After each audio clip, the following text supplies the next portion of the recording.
Welcome back once again. That's the hammer that all the teams here are fighting for, as well as the best part of a $2.5 million prize pool.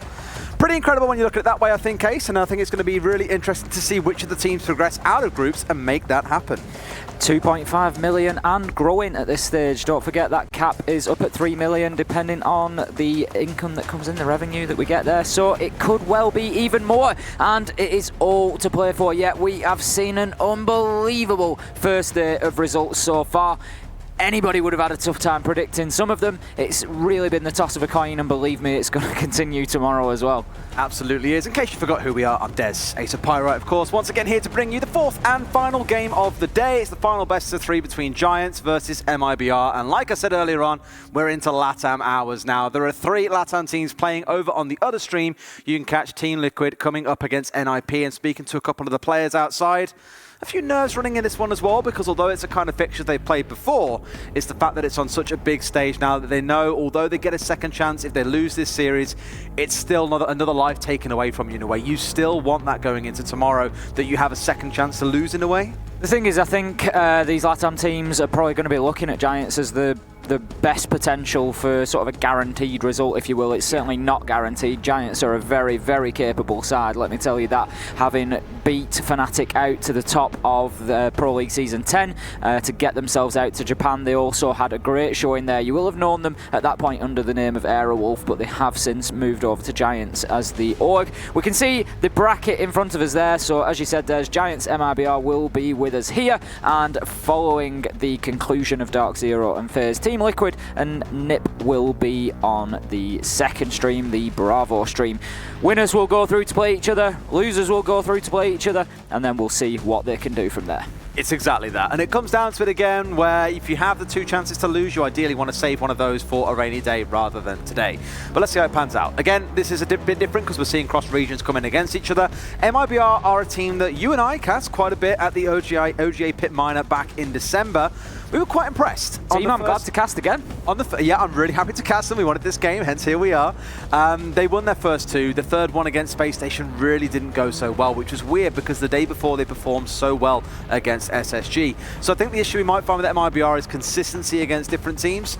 I'm not sure if we're going to get the massive fraggers coming out here who really deliver a hard blow to the other side, or the team that step back and look a little bit lost like we saw from them at the OGA Pit Minor. Interestingly, you say that. Somebody for everybody at home to watch and to focus on throughout this fixture is going to be Bullet. He's had a great first half to the LATAM season, and that's not easy considering that MIBR as a whole have had a little bit of a shaky start. They're currently sat in 5th and they've not had the best performance there, but Bullet has come through. He is the tied second top fragger at plus 18 at the minute, only bettered by Muzzit of NIP, so he's certainly one to watch. We'll no doubt dig into that more in just a second, but first let's take a look at the Giants lineup so you can know who is playing. Again, if you're aware of Aerowolf, you will recognize many of these familiar faces. Ysera, Hysteric, Speakeasy, Luna Metal, and Jordan. Now, speaking to these guys, of course, recently being coached by Gig, former coach of Na'Vi, who we know pretty well too. He's coming in feeling pretty confident about their prospects here. He certainly is. We had a little chat to him last night and he was quietly confident. I think he's already done some work with the team. It is an interesting point to make that having come in, we might well see, a little bit of sort of Na'Vi tactics creeping in there. Obviously, he's only had limited time to work with these guys, so it may well be that he utilises some of that, some of that knowledge that he gained throughout the great Pro League run that they had, and we might just see a similar, heavy roam game. We might see, those skills being put to use. I would love to know how 3 of them have got Jaeger as their favourite defensive operator. There was points against they're like, no, it's you. You're the favourite guy who plays live playing Jaeger. Oh, the Jaeger. It is whatever it is, but that's the way things are panning out for them. And as you saw, I stand corrected on earlier on. I thought Fnatic may be the only team we see that had everyone on a positive KD. I lied. These guys are exactly the same. Now, speaking to their opponents, we did touch on them earlier on. Bullet was the name that you brought to mind. It's MIBR from LATAM. A team, I think, that always kind of like wars in and around second and third spot in the region, never really quite managing to beat out teams like Liquid, but still one that you really need to be worried about. Yeah, and I'd like to see them do well. You mentioned OJ Pit.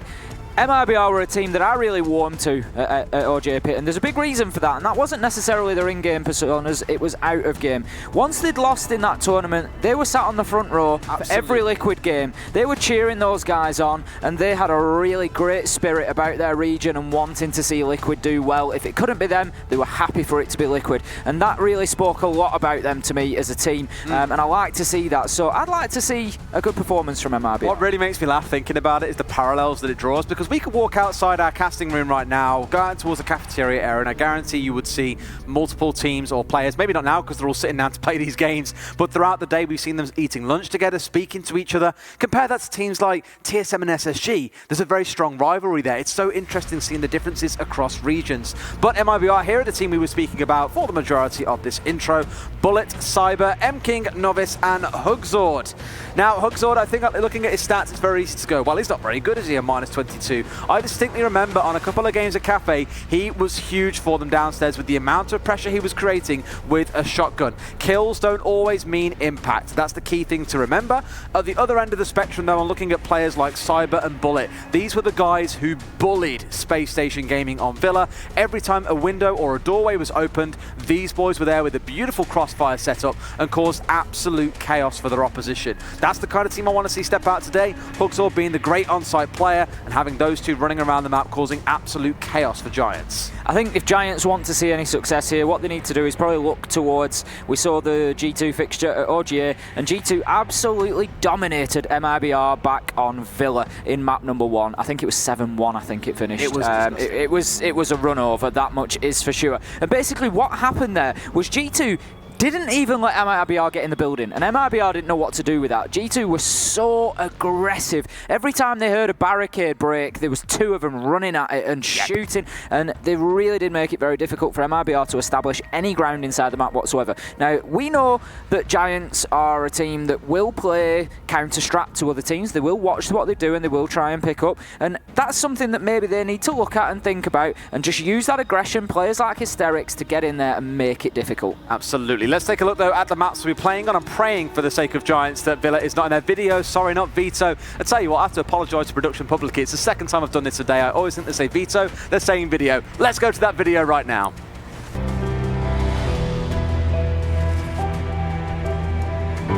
My name is Pikizi, and I am the entry fragger for Giants Gaming. My name is Daniel Novi, inside MIBR, and I am an entry fragger. Getting to Six Invitational is quite hard. We have to get top 2 in our Southeast Asia region, which then qualify us to the APAC LAN, which then, having practice and managed to beat our close friends, Fnatic, and also Norango, which then allow us to qualify for the Tokonami and for these 6 Invitationals. I got to say, this feeling it's amazing, we are just eager to play, and after 3 years we have not make it to any majors event. This is the time to show what we have been doing for the past 3 years. Our competitors are Cyber, Bullet, Hugzord, and M-King. Place to watch will probably be Ness for Team Liquid, and following Ness he's an outright insane player in my opinion, and I think the team to watch is also Ness Team Liquid. Our first match, it's against Giants. My first matchup will be against MIBR, so it's my first time playing against a LATAM team, so it will really be interesting. The message I have for my opponents is, whoever we face, let's say for MIBR, let's put on a good show for the fans to watch. My message to our opponents, good luck, we're coming.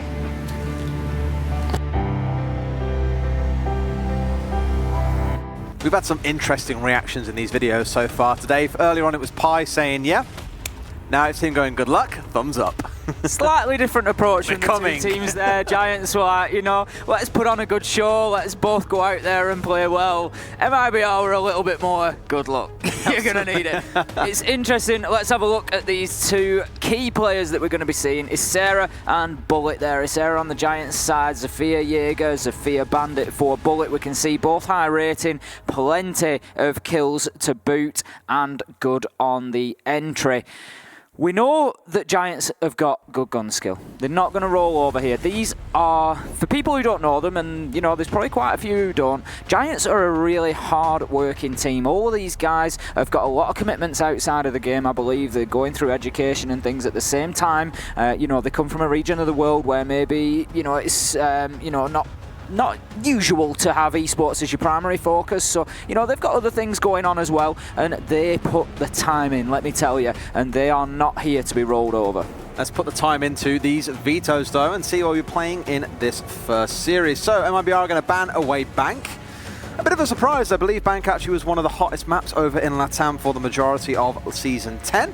Giants are going to turn around and ban away Consulate in response, which means the next two maps that of course go through your screens will be the picks and will be the first two maps that we start out this fixture on.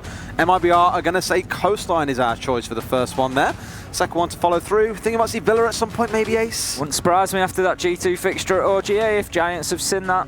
But no, they're going to go with Clubhouse. So we're going to have Coastline and Clubhouse. I think that's going to be a good couple of maps for this showdown to begin on. And then obviously we'll have another two bans and we will see where we'll head to a third if it gets that far. But this, for me, is one of the really interesting fixtures of the day because I'm not 100% sure what to expect here. No, I think I agree. I think the actual final round of games today, also on the other side on B-Stream, I'm not 100% sure what it is that we should be expecting.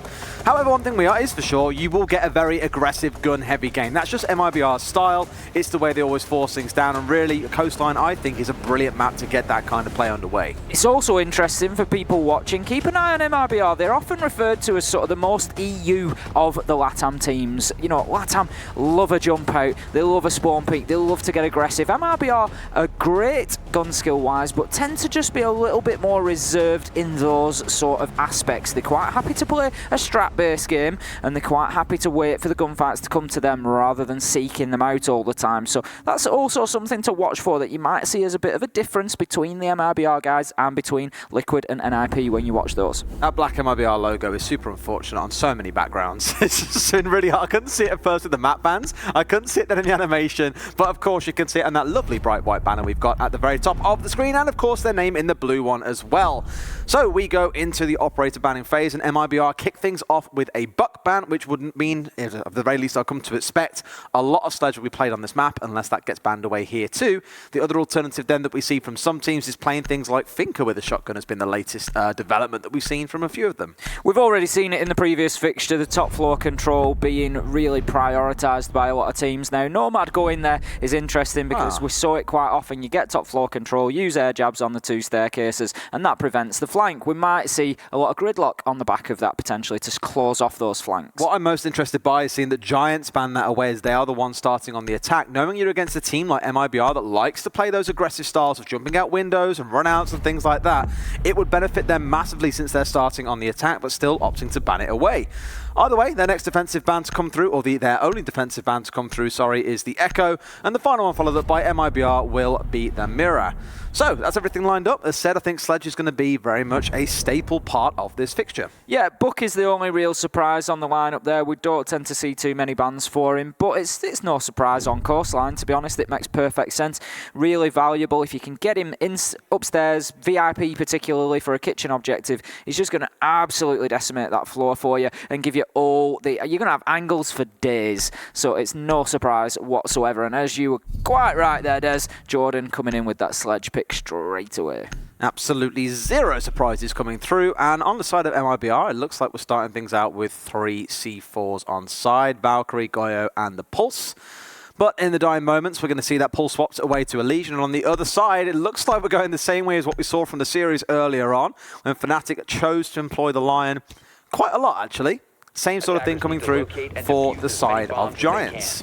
We have seen a bit of a resurgence of Lion of late. He had his alterations made, he was brought back into the game and still didn't really make a huge impact because it is reasonably limited now in scope. It only lasts for a couple of seconds, does that active scanning period. But that said, he is sort of wriggling his way back in, and he certainly does still have his uses. Very, very powerful in Siege to force players to stand forward or to stand still or to be identified. And that is exactly what Lion does for you. So as soon as defending operator moves around, when that scan is active that he puts down, they will be pinged. I think it's once a second they get pinged.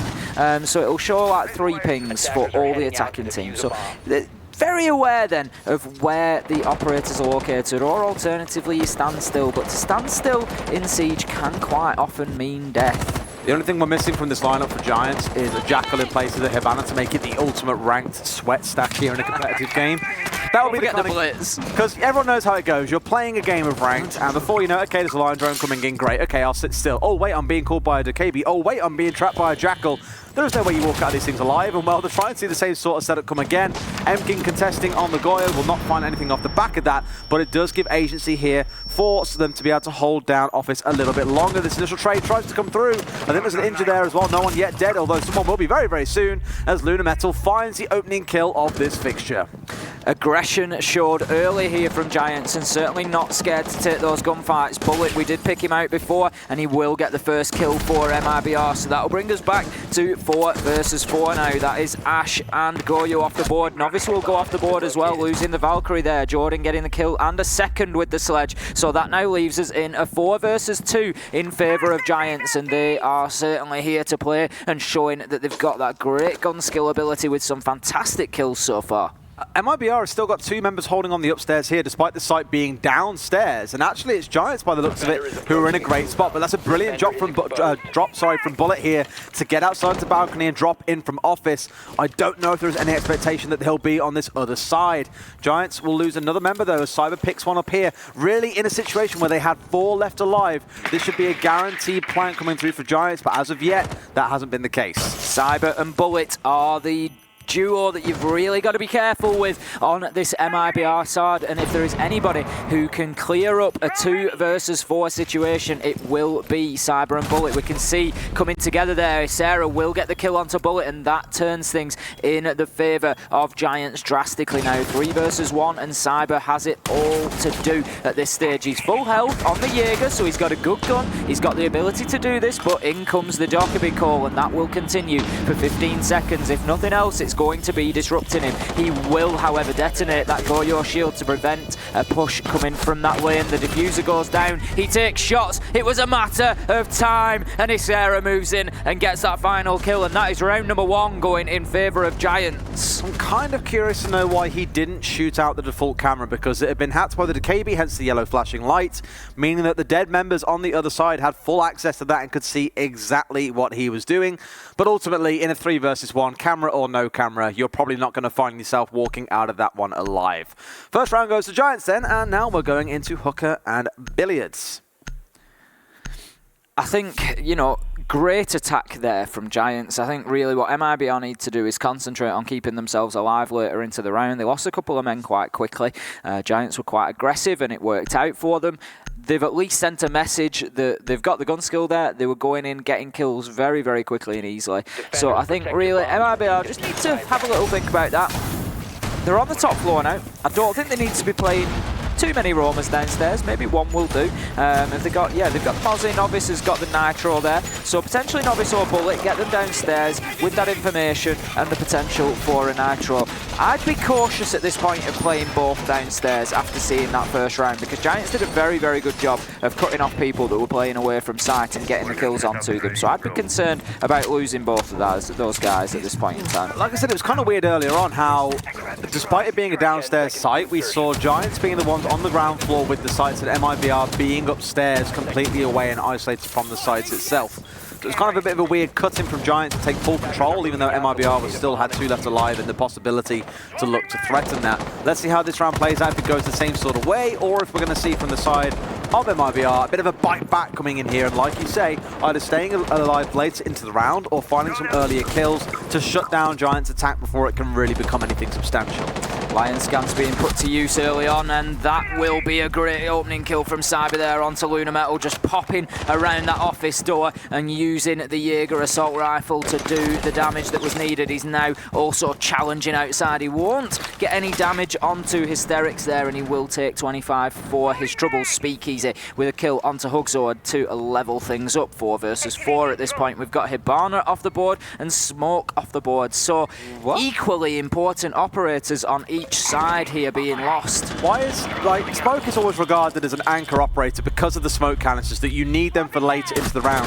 Hugzord was playing the opposite end of the map, wrong floor, wrong side of the map, and gets himself tagged. The same thing happens again here with Novice going down to Ysera. It feels like this mid-round is just incredibly weak right now from MIBR. Having seen it just 2 rounds, it's pretty evident they feel a little bit lost in the middle of the round, whereas Giants are the ones being more coordinated, using the drones, isolating members of MIBR, and pulling themselves ahead in kills as a result. What? I've got to ask the question, what on earth is Novice doing in that position? You can't look to turn your call off from a Dokkaebi call in the doorway of kitchen. Everybody knows that you're exposed from window, you're exposed from single door to service. It is a death trap of a position, and he's just lifted his phone out to clear that off and paid the price. So that puts Giants in the lead at this point. 4 versus 3. Good map control has been gained. They're now starting to push towards site upstairs. They've got luggage clear and they can move into Aquarium potentially. Bullet is all that stands between Giants and having all the control that they need to start pushing onto site and thinking about getting the diffuser down. They will find his location with a drone. Potential for a C4 toss coming out here towards this area. He moves away and no damage is done. And how's about that from aggression from Jordan? Moving in and just dealing directly with Bullet there. Probably expected him to be on cams off the back of that C4 to see if anyone was going to try and make a push, but Jordan charges in with the SMG and finds himself a super easy kill. Cyber gets himself tagged down a little bit by that grenade, not enough to kill him, of course, only losing about 20 HP in the process. That does put them in a 2 versus 4, mind you. Make that a 1 versus 4, and you can see why Aerowolf have upset some teams recently. This is looking extremely good under the Giants banner. With Gig at the helm, in terms of the coaching, these last 2 rounds have been nothing short of phenomenal by the boys. Giants looking extremely polished at this point. We know that they've got the mechanical skills. We know that they are a very able team, and I'll tell you what, we saw it last year. If they keep playing like this, Giants are going to start picking up a lot of the neutral fans. We saw it with Norengo. They were an enjoyable team to watch, and everybody just started rooting for them. And I could see, if this continues from Giants, this is an exciting and enjoyable team to watch, and I think that they will start picking up the neutral crowd to follow them.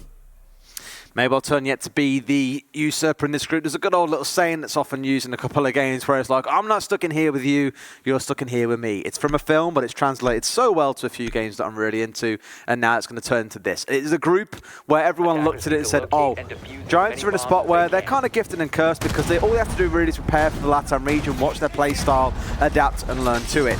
But equally, it made them very easy to prep for because the teams of the other side, all the LATAM teams will know each other very well already. But when you start looking at them saying Giants, well, they're like, okay, well, a lot of our prep time probably goes to that team. That's the one that we're not sure of. But however, as it stands right now, they are looking very, very good. Outside of some initial round disruption or a start of the round disruption coming out of MIBR, they just look fully in control and know exactly what they're doing. I don't want to write off MIBR just yet. We know that we're only 2 rounds in. There's still time. And as I commented, OGA Minor, we did see them come out and take an absolute hammering off G2 on the first map, and that taught us one thing, and that is that MIBR do not give up. They will continue fighting no matter what happens here on Coastline. But right now, what I've seen from these first 2 rounds leads me to think that Giants are potentially in for at least a very good half here on the attack on Coastline. MIBR are going to have to start doing things differently, and one thing they're going to have to do is start winning the gunfights. Win the gunfights and play together in the mid-round, I think, would be the key one. This time around, it's Novice who goes down quite early. Also to Jordan playing out here towards the northwest, and he is on the Finker. So we don't really see her get brought all too often, but often she's deployed as the soft breach choice when you don't want to bring something like a sledge. Instead, probably riding on the fact that they want the adrenal boost or the adrenal surge coming out of her as well, just to make those final pushes go well. It's going to partner up stupidly well with Speakeasy on this Ashe as well. Ashe just becomes on steroids with that increased ADS speed, the extra bit of health that she gets as a one armor. Everything just really helps. So 1 minute into the round, we can see Giants now making progress in towards VIP, just looking to get that cleared out. They need to identify these roamers downstairs. I think they just maybe they certainly catch a glimpse of Bullet there, Cyber there on the Jaeger as he goes through and takes that drone out, and that's just going to make them aware. They've got a man Speakeasy position there on the Ashe inside of Sunrise. I'm not sure if Cyber's aware of his location or not, but he's going to need to be careful. Now, interestingly, you can see Isera just moving around potentially behind the Jaeger of Cyber there. I think he's just looking to come in.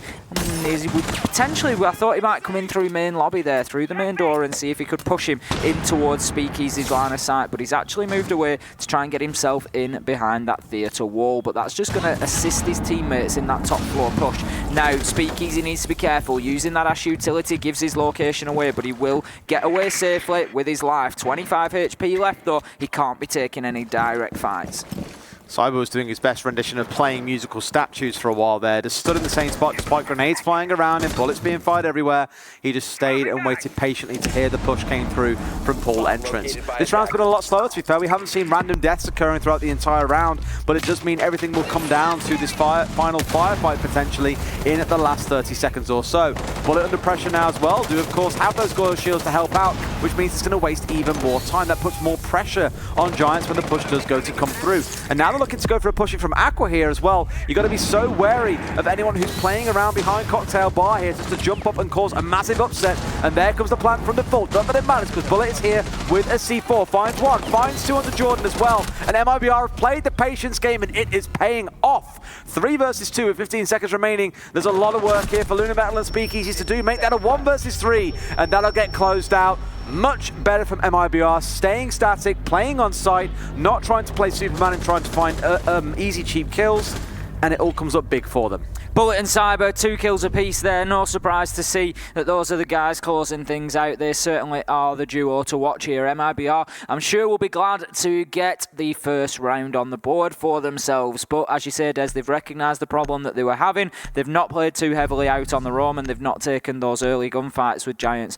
that was leaving them at a man disadvantage. Instead, they've played a lot closer to sight, locked it down a lot more static, and just said to Giants, that's fine, you're winning out on the roam, we're not going to play that. You come to us and dislodge us. Let's see how well you play at that game. And Giants didn't have an answer on that round. It showed a good change in pace, which I think was one of the things we would say was the weaknesses of MIBR back at the OJ Pit Minor. That every single round was played the same way. If it didn't work out, they doubled down on it and tried to make it work as best they could. And some teams just found a response to that, like in the case of SSG. They can deal with that aggression. And for Giants Gaming now becomes the adaptation case of, can you play aggressively and unseat a team that are playing quite defensively in their positions? I mean, we may yet see MIBR come out swinging again and try and play aggressive, but with the lineup they've got here, Cyber on the Elegy says, I want to play in one spot. I want to surround myself with ADSs and Grismot Mines to keep myself cozy. You've got the Maestro, who, as we like to know, plays around the cameras, tends to play quite static on site. And the same sort of thing can be said as well for the Goyo playing with those shields. You're going to be wasting time with them in place of having something like a smoke. So really, you're only looking for Bullet to go aggressive early on. The rest of them should be playing pretty defensive here and trying to hold down locations, just like in last rounds. So the initial push comes in towards the map. There will still be some droning going on from Giants, but we can see they're certainly not afraid of moving quickly. First Lion scan coming in, which tells me they will be pushing into the map, and we can see that from Luna Metal here. He currently is suffering from the effects of a goo mine, but he will remove that Novice on the Legion. Meanwhile, he's in Sunrise, so he should be very aware of that goo mine being triggered, and he will be getting that first kill onto Luna Metal, and that is the good start that MIBR were looking for here. If they're going to play the roam game, they have to make sure that it is effective and impactful, which it wasn't in the first 2 rounds. Shots will be exchanged onto the Legion, but Hysterics will not be able to get away. Novice might not be aware that he's downed him here. He might not be certain. Out goes the goo mine to stop him being pushed too aggressively. But basically these players play with a different HUD. They don't have the points notifications that maybe you have when you're playing yourself, so he won't necessarily be aware that he downed the Lion there, but he is doing some real work here, is Novice from Sunrise. He's completely halting this attack. He's got himself a double kill now, and that leaves them 5 versus 3 in favour of MIBR. And as it stands, Giants looking for an answer, will find it, but M-King meanwhile will get one of his own with the Maestro onto Speakeasy. So now 2 versus 4, and a long way to go in this round for Giants. It's crazy how much of a war has taken place around Pole Entrance and Sunrise in general, because the site is across inside kitchen and service. And you can see by looking on the top floor, the majority of MIBR's members are actually hovering around up there right now. They don't want to get sucked into that firefight with Novice, which is why you might be saying to yourself, well, why didn't he get to port when 1, 2, 3 people started pushing him? He didn't need to. He was just there to waste time, and waste time he has done. We're down to 60 seconds, and now there is only Ysera left alive by himself in a 4 versus 1. The damage has been done by Novice, and this round should come up all MIBR and bring us to 2 and 2. And it does. Steps out of luggage doorway, and Bullet is waiting with the final shot onto Ysera, and that will be level pegging now for MIBR. Really got themselves back into this game. We know that Giants have got more to offer here. We saw it in the first 2 rounds. We need them to adapt as MIBR have done, and they need to just think about their approach and get themselves into those advantageous positions once again. Heading towards round number 5, we are 2 rounds apiece here, and we're going to be heading to Blue Bar and Sunrise for this one. So another bottom floor objective. MIBR have just successfully defended kitchen, so it will be largely the same. They'll probably have a couple of men upstairs because they won't want to give Hooker up too easily, because all the floor, the entire floor of Hooker and Billiards can be opened up completely, giving entire coverage over almost all of this site. What I do like is now that we're seeing a bit of change come through for Giants, they've gone, okay, the first 2 rounds went really well, the next 2, MIBR have figured us out. Now the onus as the loser is on us to change and adapt to try and deal with what the winners, air quotes, are throwing at us in this case. And their change to come through is going to be the Capital coming out in place of what they've run previously. Things like the Lion, Vinker have all disappeared now. It's back to a more standard setup that you might expect when something like a Capital is available.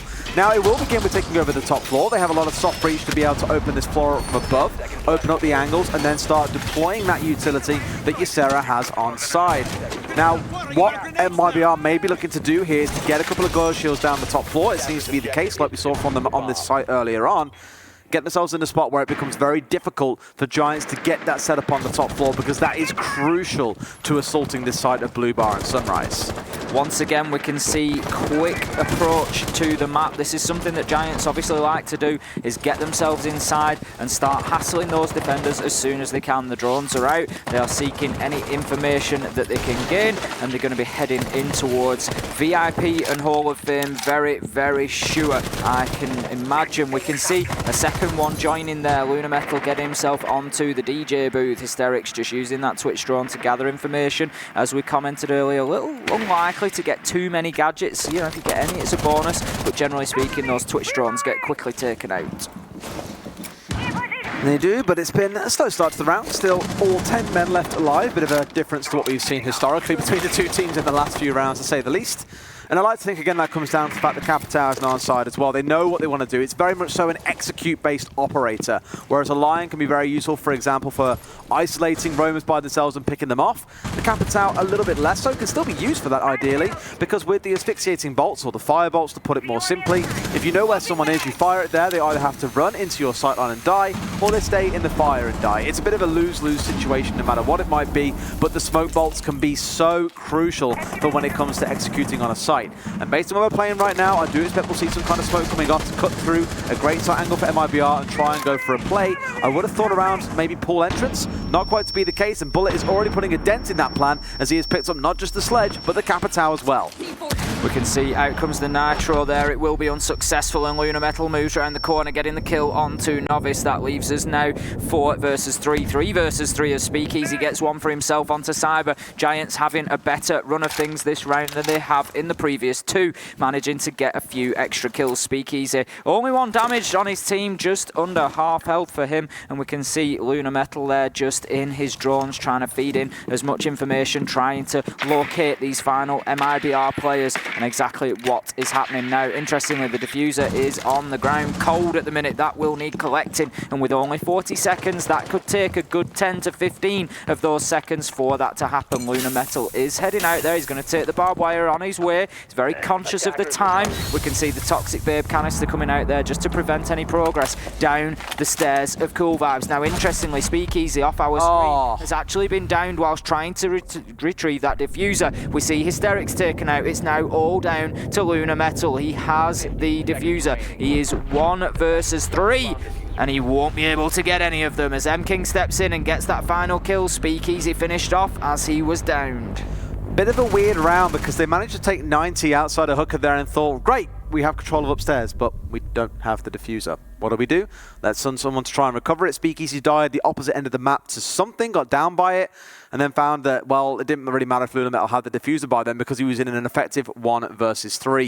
It's a bit of a strange one, maybe kind of a few bits of the strategy falling apart and not quite working the way they would anticipate. It does bring MIBR back with a chance now. 3 rounds on the trot, but they are now sat at 3-2. Probably more how they expected this fixture to go from the start. We've all been there, Des. We've all been there when that diffuser gets dropped and the conversation happens in the last 20 seconds. Where's the diffuser? Oh, I died outside with it. I told you all. And then nobody listens. And this is why they like having you on side, to be the trusty Thermite main who always stays alive and carries the diffuser. Diffuser stalwart. But that, you know, that shouldn't really be happening at this level, and that's something that Giants need to just be more aware of. Like I say, even if you're at 40 seconds and you have to go and retrieve the diffuser like that, even if you don't lose men to it, which ultimately they did, you're still wasting 10 or 15 seconds that you don't really want to need to. You need to be getting that earlier in the round rather than forcing that to rushing yourself then in the final stages. So round number 6 here, MIBR have taken the lead 3-2. They look good to me for a potential 4-2 half here. We are back to hooker and billiards. Last time we saw Giants, pretty much the primary take of this site. We see it very often, an early peak coming out from Cyber here, but he won't have any joy. I don't think any of the Giants have spawned or heading round that way at least. But Aquarium is generally the primary take. You want to get in there, get control of luggage and Aquarium, and then you move in for the plant on the default spot behind the bomb. And that is exactly what Giants showed us last time, and I'd have thought it'd be fairly similar this time. That's the MIBR I know and love. Trying to make him run out or a spawn peak happen. Sounds like MIBR. Always the team that springs to mind when I think of that kind of play style. But as you saw, Giants being a little more cautious and not allowing themselves to get caught by that kind of setup. So 20 seconds into the round, no one has died earlier. The last couple of rounds, I think, have shown us that both teams can kind of stabilize in the early round. MIBR have definitely slowed their play down again. I mentioned before, based on the operator changes we saw coming through for them, that they were looking to play more defensive. And the only real person we were seeing trying to play aggressive was either Bullet or Cyber on the Jaeger. Otherwise, it was all about playing behind intel, playing behind and being defensive, whatever else it might turn into. I do want to mention this deployable shield they've currently got inside the hallway. Last round, when Giants were the one on an attack, they were actually using it for their own defensive purposes. I don't think it was a Goyo shield, it was just one in general, and actually came back to bite MIBR a little bit. We still saw them win the round out and managed to eventually get up the back of 90, all the way up from the white stairs on the southeast side of the map, and be able to get behind that shield themselves and make use of it against Giants again. So it traded hands in terms of who it was useful for you quite a few times. I'm just very wary that with where it's currently positioned, it might yet come back to bite them. I say that, it's already been destroyed and is now a blazing inferno on the ground. It's always an interesting factor in Siege, the way that utility can be used against the defenders. So you deploy these things with the best of intentions, but ultimately, when it comes to crunch time, if you cannot keep control of an area and the attackers swarm and take control, sometimes that utility can be used against you, and quite often you can find yourself a defender on the wrong side of a shield trying to fight an attacker. So that's always something you've got to think about, and that's how much thought goes into these strategies that the teams develop, is they have to think about every angle about what if we lose that, what happens then, and this is the beauty of Siege. It's 3D chess, it's that counter-strat mentality. The what if happen, you know, what if this happens, what if that happens. M-King coming in with the first kill onto Giants, and I wonder what their plan will be were they to lose Jordan so quickly, and that followed up by Novice onto Lunar Metal, so that now leaves us 5 versus 2 as Cyber gets one for himself, and things are quickly falling apart for Giants here. Just turning into a bit of an explosion of grenades, smoke, utility, you name it. Everything is raining through, as are the kills. However, it was MIBR who prevailed and came out on top. and they end that first half at 4-2 after dropping the first 2 rounds. Really glad to see that, as we've mentioned, they could adapt and change their playstyle entirely to match what we saw coming out of Giants. Round number 7 we will be heading towards then, and we have got 4-2 for MIBR. They've certainly come out victorious in that first half, and it's interesting overall tonight. I think we've seen the attackers really have the better run of things on Coastline apart from this just now. So are we going to see more of that from MIBR? Are they going to come out here and dominate and possibly get themselves even a 7-3, 7-2 finish and really get this one done in quick time? We can see Giants have taken a tactical timeout here. I think that's quite a good time to do it. You've got the switch onto the other side. You're moving on to the defense. Let's just press the reset button. Let's talk about what we clearly want to achieve here, how we're going to do that, what we think we're going to see from Giants, and just try and slow things down a little bit. The thing about this tactical timeout, because I disagree with you for a second, I thought to myself, well, this seems like a really weird time to do it when you're switching halves already. Do you really need one now? The only reason I can see for taking a tactical timeout at this point is a bit of a mental reset. You've got to the end of the half, you know things are about to change, like you're about to switch sides. So really, there's no point in analysing how the first half went down outside of maybe a couple of problematic members. But the game basically restarts all over once you hit the half and things change entirely. The only reason you take time to talk there is if you feel something went really wrong and it had to be addressed either with the way you were communicating in the half, someone's a little bit tilted, and just say, look, get the mental reset on. We're changing halves now. Let's go back and restart things from afresh. I think that's really the point. It's not about the fact that they lost those rounds. It's the fact about how they lost those rounds, and it was in pretty dominant fashion from MIBR. So really, I think that's going to be more what it's about. Giants know that they were really on the back foot there, and they don't want to come into their defensive phase with that mentality still in place, with that feeling of being rolled. So they're going to be very cautious about that. So it doesn't surprise me to see that, and I think we'll see how it pans out over the next couple of rounds. But I think it was probably a good idea at that stage. There's plenty of time still. I mean, 4-2 is not the end of the world. It's not ideal, but when things change sides like they are now, this is where Giants can kind of flex the muscles a little bit and show, well, this is our map pick. We're on the defensive side. This is where you have the greatest freedom, I feel, to express your strategy. Because on the attacking side in Siege, you are essentially having to mold around and adapt somewhat to what the defenders do. You do have some choice, but if they heavily stack a wall or if they completely defend a different side of the map, you're forced to move and attack them on that side of the map to make things work. It is very much a defender-led game, but defined by attackers. So Giants here have the choice to dictate how this should play out. Are they going to play their own game and try and take the fight to MIBR and not give them time to get their attack set up? Or are they going to sit back and say, you know what, you guys come to us? And based on the fact that we've got Ysera playing on the Vigil here, that says to me we want to take the fight to them. I would agree with you. I think they're going to be playing with roamers out there. They're going to be looking to have as much impact on the MIBR attack as they can, rather than allowing them to take the areas that they need and get in there and set up their executes. They're going to make them think about their flanks all the time. They're going to be hassling them as much as they can. And we see their Cyber just moving in quickly and shooting his drone out because it was caught by one of those Mozzie pests, and they certainly don't want to be turning that information over to the defenders, being so important in this game. We can see now MIBR have made some reasonable progress. They've got themselves inside. Novice gets a first kill onto Lunar Metal. There comes the second from Cyber onto Ysera, and I'm pretty sure that that is the roam game all but clear. We've got one man in behind desk. He's going to have a job and a half, but he will do some of it. Speakeasy with a great kill onto M-King outside of the main door there, just next to the Lamborghini. Manages to take him down.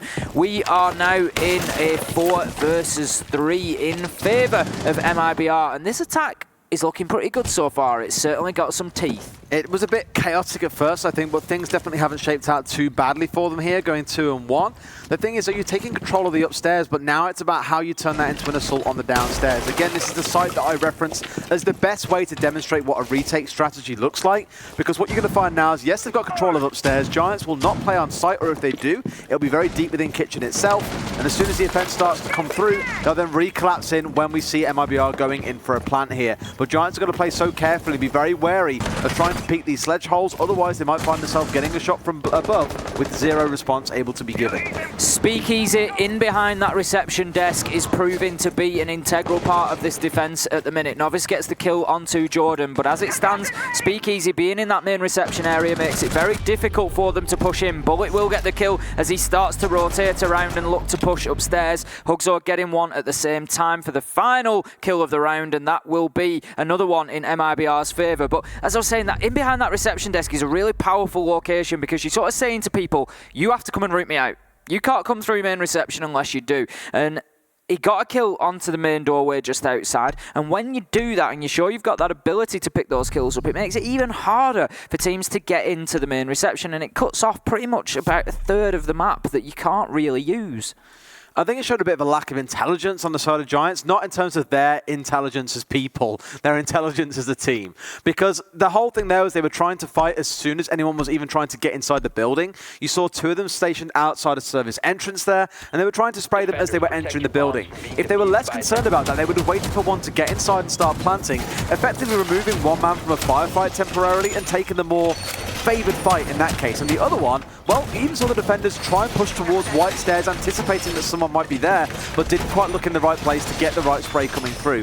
So maybe a little bit overzealous, a little bit over-aggressive in a numbers disadvantage for Giants, and MIBR were happy to take advantage of that and close things out. They now stand at 5-2 here, 2 rounds away from taking Coastline away from Giants. It's looking very, very promising for MIBR at this stage. Giants came in so impressively in those first 2 rounds, and I really thought we were going to see a bit more from them, but unfortunately MIBR have just absolutely shut them down at every turn of the corner since then. They really have had the number, and they've recognised well, they've adapted well with MIBR. They saw that Giants were hitting them hard in the early kills and making the roam game difficult, so they shut it down and they just played back in towards site, and that really did help them out on the defence. Now on the attack, they're coming in and they're in no rush. MIBR, they're playing this nice and steady, and they're just getting themselves into position exactly where they need to be. We saw it with the top floor, both died in 90 corridor because MIBR were positioned well and ready to challenge at the same time. Lion being brought back here for Bullet as well. Seen that used quite a few times today, actually, earlier on being paired up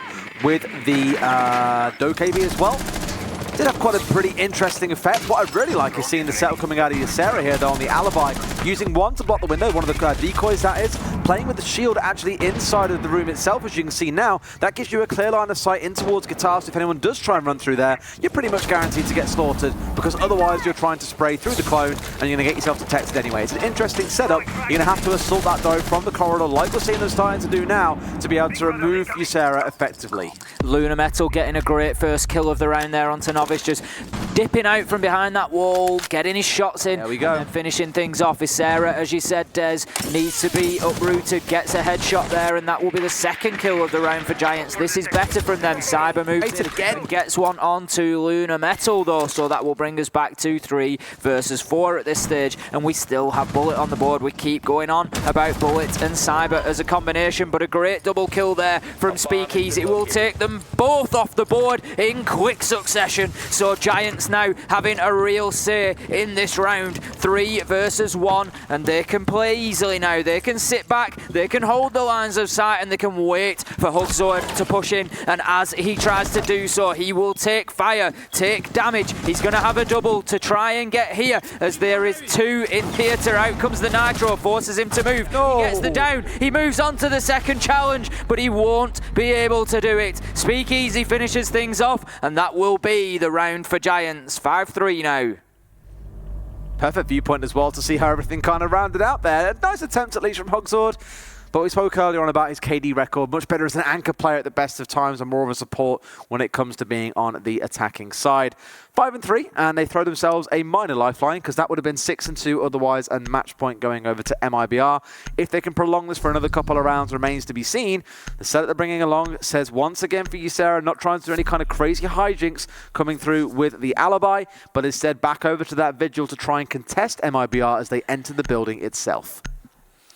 So, Giants need to build on that now. Getting one round on the defence is great, but it's not going to be enough. If they can get themselves another here, I think MIBR maybe start getting a little bit shaken by that, because they've had a really good a really good session of play there, and they've got themselves a good advantage, and then all of a sudden, if they're at 5-4, they're thinking, Giants are within touching distance here, we really haven't got any distance between us. They'll be feeling right now like Giants should be in the rear view mirror at this point, but they are certainly pulling back towards being level with them. So we're going to head into Hooker and Billiards now. I always find this an interesting site because there are a number of sort of options and add-ons to the standard push. You want to get yourself into Aquarium, get control of that area with luggage so that you can mount your final push and your execute from there. But you do have other options alongside it. You can play men out on the Hooker balcony to the top left of your screen, and Medics very kindly also showing us the penthouse and VIP area. So if you take control of VIP, which is just towards the bottom of your screen now, thank you very much Medics, you can get a nice hole opened up in the wall to the bottom right hand side. Thank you very much Medics. And from there you can see through all the way to bar, where is usually a defender is located. So there's all these little add-ons that you can do. Hooker window, VIP, just to cut off all those rotations and movement within sight, and then that allows you to push in from Aquarium. Sometimes teams will use all of them, sometimes they'll use none of them, and it really can make this play out in very different ways. Going from hashtag Medics to invite to thank you Medics, I think is the new one now. Hashtag thank you Medics for brilliant observing. I have to give him a shout out as well. It has been wonderful seeing him do his work today as well, and a very long slog. Us casters get a break. He's been going non-stop all day long so far, so hashtag thank you Medics. Let's see how this round plays out then. 2 minutes remaining, and we of course seen the one kill go across onto the Vigil, even down into a 4 versus 4, and then down into a 4 versus 3 surprisingly. That drone being called in once again by the line, and this time they actually get a ping off it as well. He knows where he is, he's spotted out from that one, but instead it's Lunar Metal that converts it into a kill onto Novice, and that's the end of the Sledge and the Zofia for MIBR. So the reason that you saw a man out there in Penthouse, and that is to try and prevent that push into VIP being a thing potentially, because you have to clear out that roamer in Penthouse first. Hysterics is just popping up off the cool vibe stairs there. He's been a little bit quiet so far this game, I feel, as Hysterics, but he does get himself a good kill onto M-King there, and that puts Giants in the driving seat. 3 versus 2 here, and MIBR now pretty much locked into Aquarium and just waiting to try and push onto site, but we do have a C4 still on the board in the hands of Lunar Metal. Only the one. I thought they maybe had 2 left, but you are right. Thanks to the new spectator UI, we can see there is 1. It's so easy now. Hugsword is last man left alive. There's no point in trying to go for a plant when you know you're going to get pinged as soon as you go for it, but that means he's in another 1 versus 3 situation. Last time round he got a down, didn't quite find a kill. Can he have more success this time round? So far the answer is no. Taking quite a bit of damage. Will find a kill though. Speakeasy goes down. Trying to find where the next 2 are now. Rotating in towards the hallway. Daring for someone to try and push him from this angle. So far the answer is no one is there. I'm not sure they even fully know exactly where he is. Going for a kill through the softball. Goes for a second. Not quite going to find a second kill though, mind you. Down to 30 seconds left in this round. Knows roughly where they are. One comes out for a wide swing. He's down to 20 HP. 1 bullet should be enough to round this round out. But that looks like it's not quite going to be the case just yet. 20 seconds remaining, backing away and trying to find some angle here. He knows again that it's futile to try and go for a plant. Sees him in front of him there, but he was reloading. Both of them in a reload there. It's kind of a very temporary, hi guys, I'm just reloading here, don't mind me. Beautiful stuff. You can see the reload here, reloading. Oh, there he is, bye-bye. Hugsword, I'm sure, feeling a little bit of frustration there. He was dipping left and right, ducking and weaving. It was a great attempt to try and get himself a kill there on the Valkyrie or the Mozzie, but he just couldn't hit those shots. He just couldn't get that clear line of sight that he needed onto either of them, and he just suffered a bit of bad timing. Every time he went around either side, the other one was just dipping away from the angle that would have got him the kill. We can see there 8 kills, 9 kills between Bullet and Cyber, 17 for the pair of them. Speakeasy having a very good game on 8 there, but he has suffered 8 deaths, and I think that's the key factor there. If you look at MIBR's deaths, they tend to be around 5 as an average, whereas Giants are up at 7 and 8, and I think they're just losing their lives a little bit too much. Quite possibly, however, lives lost or not is pretty irrelevant because they are 1 round short of equaling things out with MIBR. So things have been going pretty well for them, I think it's fair to say, to bring it back to this point. MIBR probably feeling a bit nervous, like you say. It can throw you off kilter a little bit when you see you're losing 2-3 rounds on the bounce and things aren't going as well as they did earlier on in the fixture. The constant questions then start coming in. How do we fix this? What is going wrong? What is it they're doing that we're not? So on and so forth. So far as it stands, it's just been Giants winning out in those final couple of kills and always putting Hugsword especially into situations where he's essentially in a 1 versus 3. It's been twice so far in this half that's happened, and unfortunately that clutch factor is not strong with him. So we're into the action phase of round number 10 now. 5-4 in favour of MIBR, and I'm sure they're going to be keen to take this round and get themselves onto that all-important match point. Giants, I'm sure, will have something to say about that. We see the Lions scan come out early. Just looking to freeze everybody in place, potentially, and just make it a little bit safer to approach the building rather than it being used in conjunction with anybody actually entering. We can see the drones raining in now. I think they just missed the view of the Valkyrie there. You've got to remember it's a little bit easier for us. They'll certainly see them as they move up the main stairs. It's a little bit easier for us. We get very handy red outlines, but obviously these guys don't have the pleasure of that. It'd make everything just that little bit too easy, I think. Absolutely. Well, no one has died in the opening 50 seconds, which I think is good compared to, again, what we saw at the very start of this fixture. First 2 or 3 rounds are very bloody, very scrappy between the two sides, and it feels like it's settled into a bit of a gentleman's agreement now, where it is about taking things a bit slower and playing things a little bit more strategically, shall we say.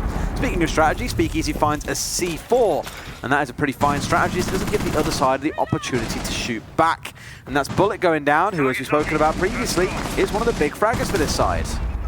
And they've certainly been sleeping Giants, but they are waking up now as Hysterics gets the kill onto Novice. Lunar Mental steps in with one of his own onto Cyber. M-King just getting one in the middle there, and Hugzord with a second for MIBR. 3 versus 2 at this point, still in favour of Giants, but they have got a man down. So it is an effective 2 versus 2 at this stage, but they're still in a position where MIBR on the attack have to make something happen. They have to play into Giants here. Hysterics, I'm not sure he's in a position to be collected, and no, he will be finished off by Hugzord, so that now leaves us in a very clean 2v2. With a minute on the clock, there is plenty of time for MIBR here. That's how you make Hugzord effective. Don't put him in a 1 versus 3. Put him in a 3 versus 3 and he'll find you 2 kills.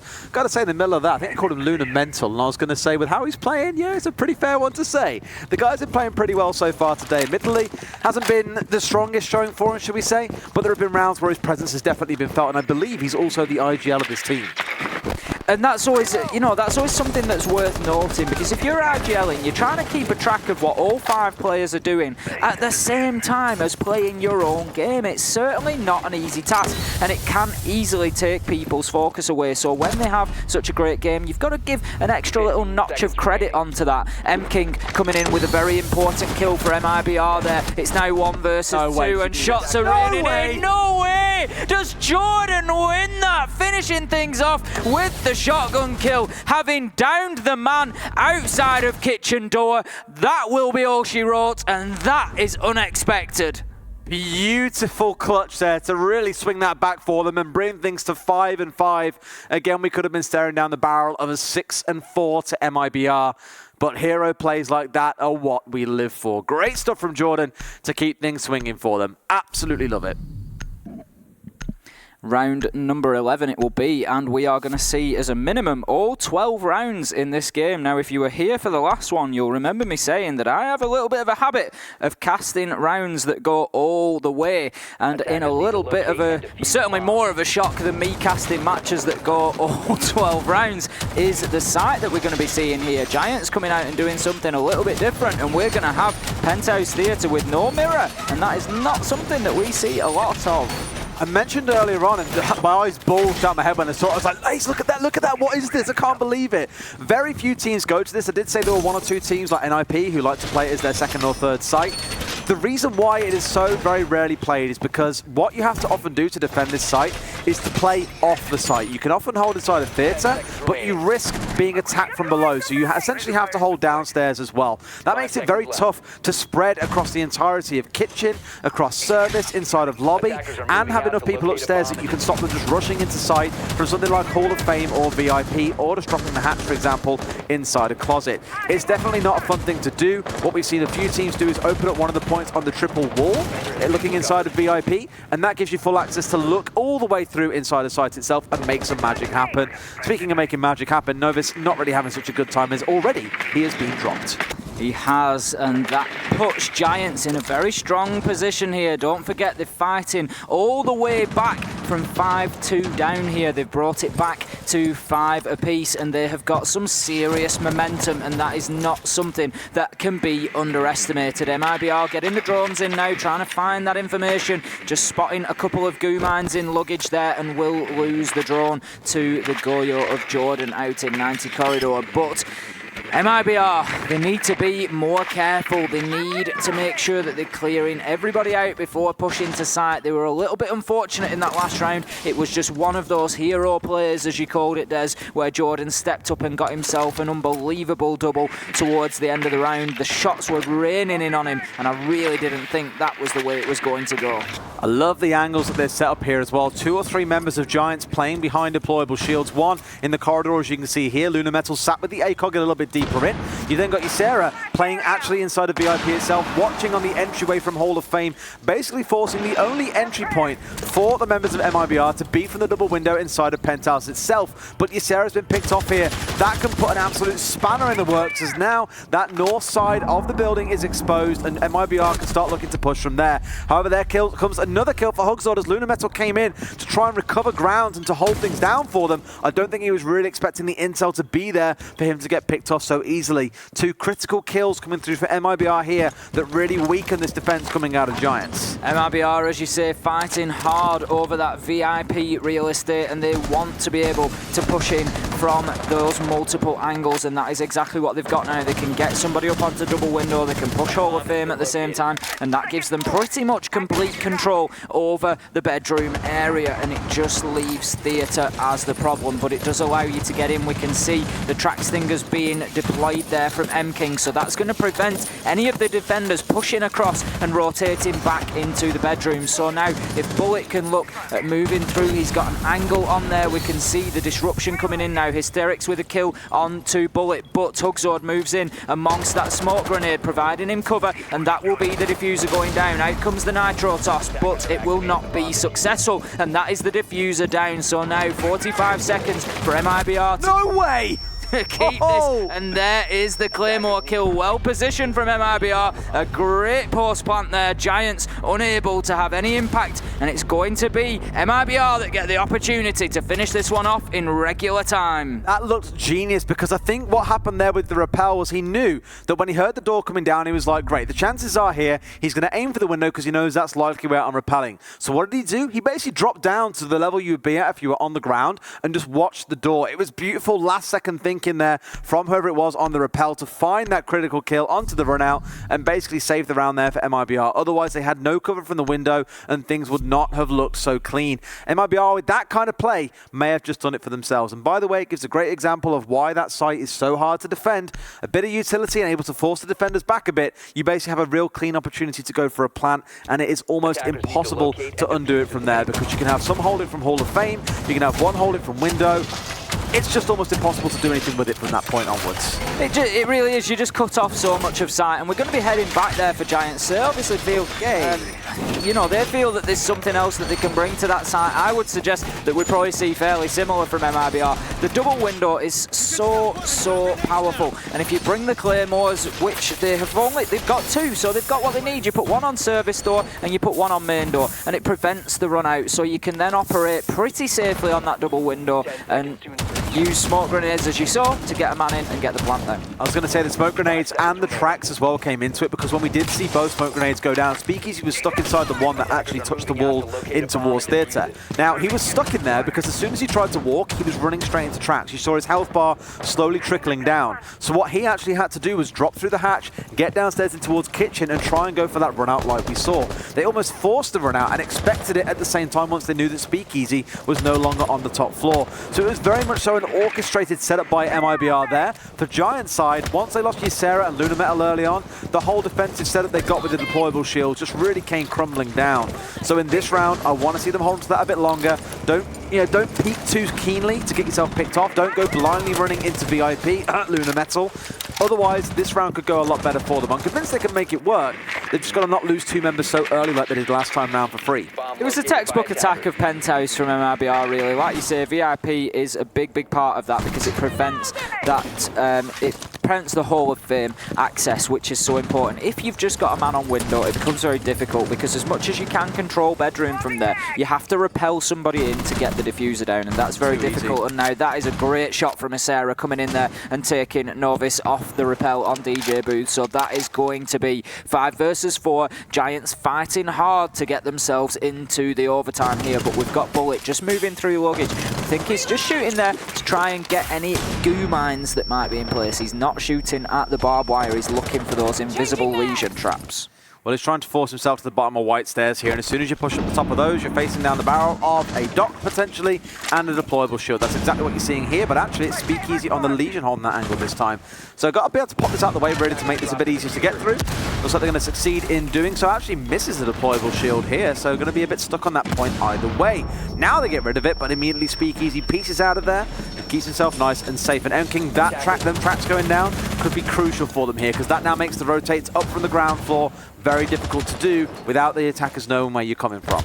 That's it, it's a great flank watch is the Gridlock track stinger, and without Nomad being available, it's no surprise to see her in the lineup. We are now 3 versus 4 in favour of Giants, and the clock is ticking away down to 45 seconds, and MIBR just need to be thinking about exactly how they're going to get into sight. We've got Jordan in there, in the bedroom, just looking to challenge potentially onto double window. It's always a tough one, but Cyber is getting himself established out there. He has the diffuser in hand, so it will be Cyber who needs to come in now. As you say, Des, this is great contrast to the previous round. They still have, Giants still have control over Hall of Fame and VIP, so the attack is coming down to just the double window. Speakeasy gets a great double onto Bullet and MKing now, and it's all down to Cyber. With only 10 seconds left to go, he rotates away towards main door, and this is going to be an absolutely huge ask. He starts moving up, and that goo mine is pretty much going to be the end of the story as it gives his location away. Luna Metal turns his attention towards main stairs and gets the final kill. Beautiful view of that in the kill cam. You just see him. He obviously hears that goo mine or maybe a bit of comms, and he just flicks away and knows exactly where that man is coming from. It does force things into overtime, though. Again, not forgetting that this is MIBR's map pick. They should be the ones walking away comfortably victorious on this, but now we find ourselves going into overtime with Giants on a great opportunity to upset this, because they start off on defense, and then this particular iteration of Coastline, the team that's been on defense, has won the majority of the rounds, 4-2 apiece, I believe, on either side. And Giants, off the back of that last round, are saying, well, we know what went wrong the first time we played this site. Why change? They're going back to Penthouse and Theatre once again, and I'm curious to see whether or not MIBR feel baited into it or not. The fact they're bringing the Gridlock to me says, no, we're fully expecting to go back to that site. Why would they fix what ain't broken?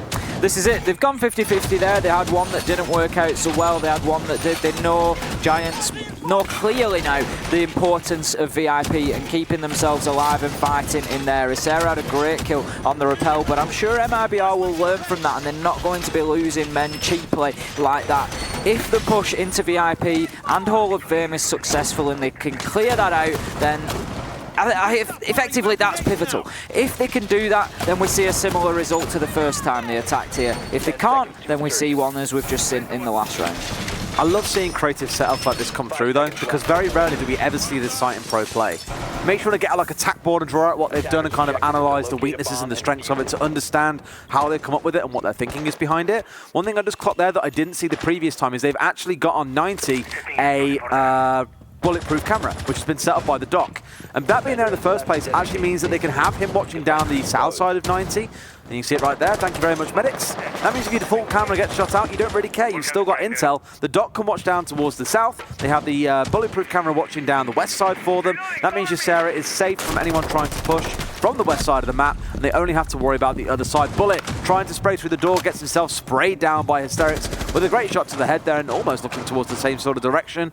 That's where he may have found another one if that person was only inside the building. I'm pretty sure they were still on the outside there at the bottom of the stairs. Huge start for Hysterics and Giants alike, coming out with that opening kill and finding themselves quickly in a 5 versus 4 with the Ash off the board. Novice, however, will get in there and trade that out. Very, very late trade with the kill onto Hysterics, bringing us back to level pegging 4 versus 4. We can see the defenders just moving. That is so irritating. There. You throw the Prisma outside, you get the constant notification there's an enemy outside, and you're just like, please. It is really tilting in rank games. I can't imagine how annoying it is to have this on your screen the whole round. Enemy outside. There's a ping on your screen saying they're outside. Identity unknown. It's like, please stop. That's it, and at this point, if MIBR choose that they want to get rid of that, it's going to force them all the way over to DJ Booth. And as you can see, Sarah just using that as bait potentially for anybody who comes on the rappel to try and clear that Prisma away and to try and get rid of that message. We see it on board, done quite a lot as well. G2 using that technique earlier. Speakeasy will get a kill onto Cyber and a second onto Novice. Speakeasy doing huge jobs for Giants now, and that brings us to 4 versus 2. Giants staking a real claim for this map here. They want to take Coastline. They want to take MIBR onto their map choice with an advantage, and they want to take this match here and now. Ysera has to do nothing but wait here as well. He's got the intel from the shield. They know where he is, and this is his weakness right now, but the flank comes in. The intel from his team is there. Beautiful coordination. This is everything coming together for Giants. Everything they've been working towards on this map is about to result in them going to 7 and 6 and being 1 round away from taking MIBR's map away from them. Just like I said back at the start, that famous old quote, I'm not stuck in here with you, you're stuck in here with me. And Giants right now are showing LATAM what it can mean to come up against some unknown opposition. I love it. One thing to note in that round as well, Speakeasy, when he was having the fights off towards Hooker and Billiards, he was actually being boosted by the dock with all the firefights he was going for just to make sure he could soak the bullets and win those fights. Again, it's a small bits of coordination like that. Ysera at the end there, being under pressure, giving the call out, okay, they're pushing me, having someone flanking from bedroom. They've just got this on lockdown right now, and that defense is so effective that I wouldn't be surprised to see teams being aware of that in future and designing counters for it against them. It's just great team play, and that's what Siege is all about. There is so much more to Siege than just going in and getting the kills. Of course, that's an important part of winning the game, but ultimately, having that ability to have somebody on a dock whose focus is on their own teammates and the health that they all have, and managing that situation and boosting them up and helping them through those gunfights is just as important, and that is what can really elevate a team towards a victory on a map, a victory on an entire match, and MIBR there looking just a little forlorn at this point. Absolutely, a bit of a timeout coming through for them as well to talk about this. You can see the coach being quite animated behind them, saying, guys, calm down, think about it. That site has sucked to attack for 3 rounds in a row, but we can still make this one work. And on your point a second ago around, again, the strategy of the game in a way, I agree. Every single cast I will turn around and very happily say, this is an FPS at heart. If you don't hit your shots, you're not going to win. But as a prime example at the end, there are fights you can take where it doesn't matter if you don't hit the first shot. If their back is facing to you, or they're in an unfair fight where they can't properly see what's going on, for example, or there's too much chaos around them, you give yourself a heavily unfair advantage when it comes to those firefights. And again, it's the beauty of Siege that we all come to love. There are just so many things that turn it from just being a standard, look at the head, click the left mouse button and someone dies, to actually being a really tactical, in-depth, FPS that all of us have come to love.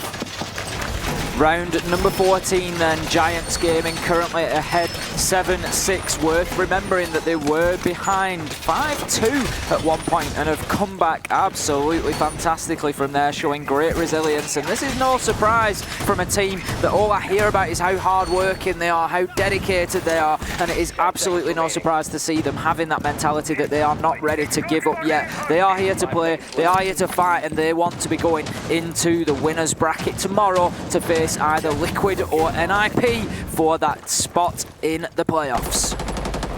If that happens, it will have to turn into getting a video editing programming up and literally getting that film clip and just putting the icons of the teams on there. It's got to be done. It would be incredible if they managed to go through and beat 2 LATAM teams to make it through into the playoffs on Tuesday and Wednesday.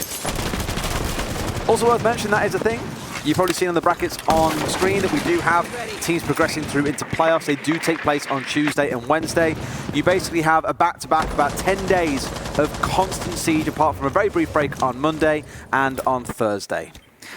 And I, for one, love it. Oh, yes. I am so excited to see the rest of these games and how they play out after what we have been treated to today. I'm excited to get finished here and go and watch the games from the B stream that I haven't been able to watch through the day because I've been casting here on Alpha stream. I really cannot get enough of the volume of Siege that we get here at the Invitational.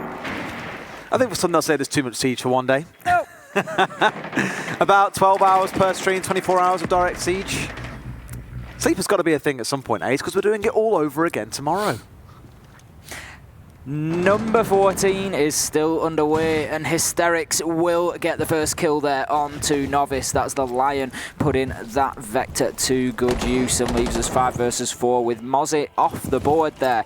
Giants, I tell you what, they're putting down a claim to do this here and now. They're looking to get in. We're seeing MIBR with this sort of cautious approach to defense that we saw them take after Giants really did hurt them in the early round on the first 2 rounds that we won, but we can see Giants are trying to play with all the aggression that they can here. They've got a man in blue bar that they're looking to disrupt, and they've got M-King out on the blue, on the Cool Vibe stairs as well, who's looking to disrupt this attack. As it stands, they're not making all that much progress. They haven't got rid of either of these roamers. Cyber will have a big impact there with a headshot onto Hysterics, so that leaves us 4 versus 4, and at the minute MIBR are staking a good claim here for taking us all the way to 15 rounds. Jordan may have just completely skipped by everything that was going on there and might find himself flanked if only he would look to the right-hand side. Goes to look there as well, finds the firefight, gets the down and gets the kill. In fact, Lunar Metal taking that one away from him at the last second. I can't believe Jordan managed to slip through there when there was someone on Cool Vibes watching the angle the whole time. 30 seconds to go. Lunar Metal and Isera moving their way through Penthouse, Hall of Fame and into VIP.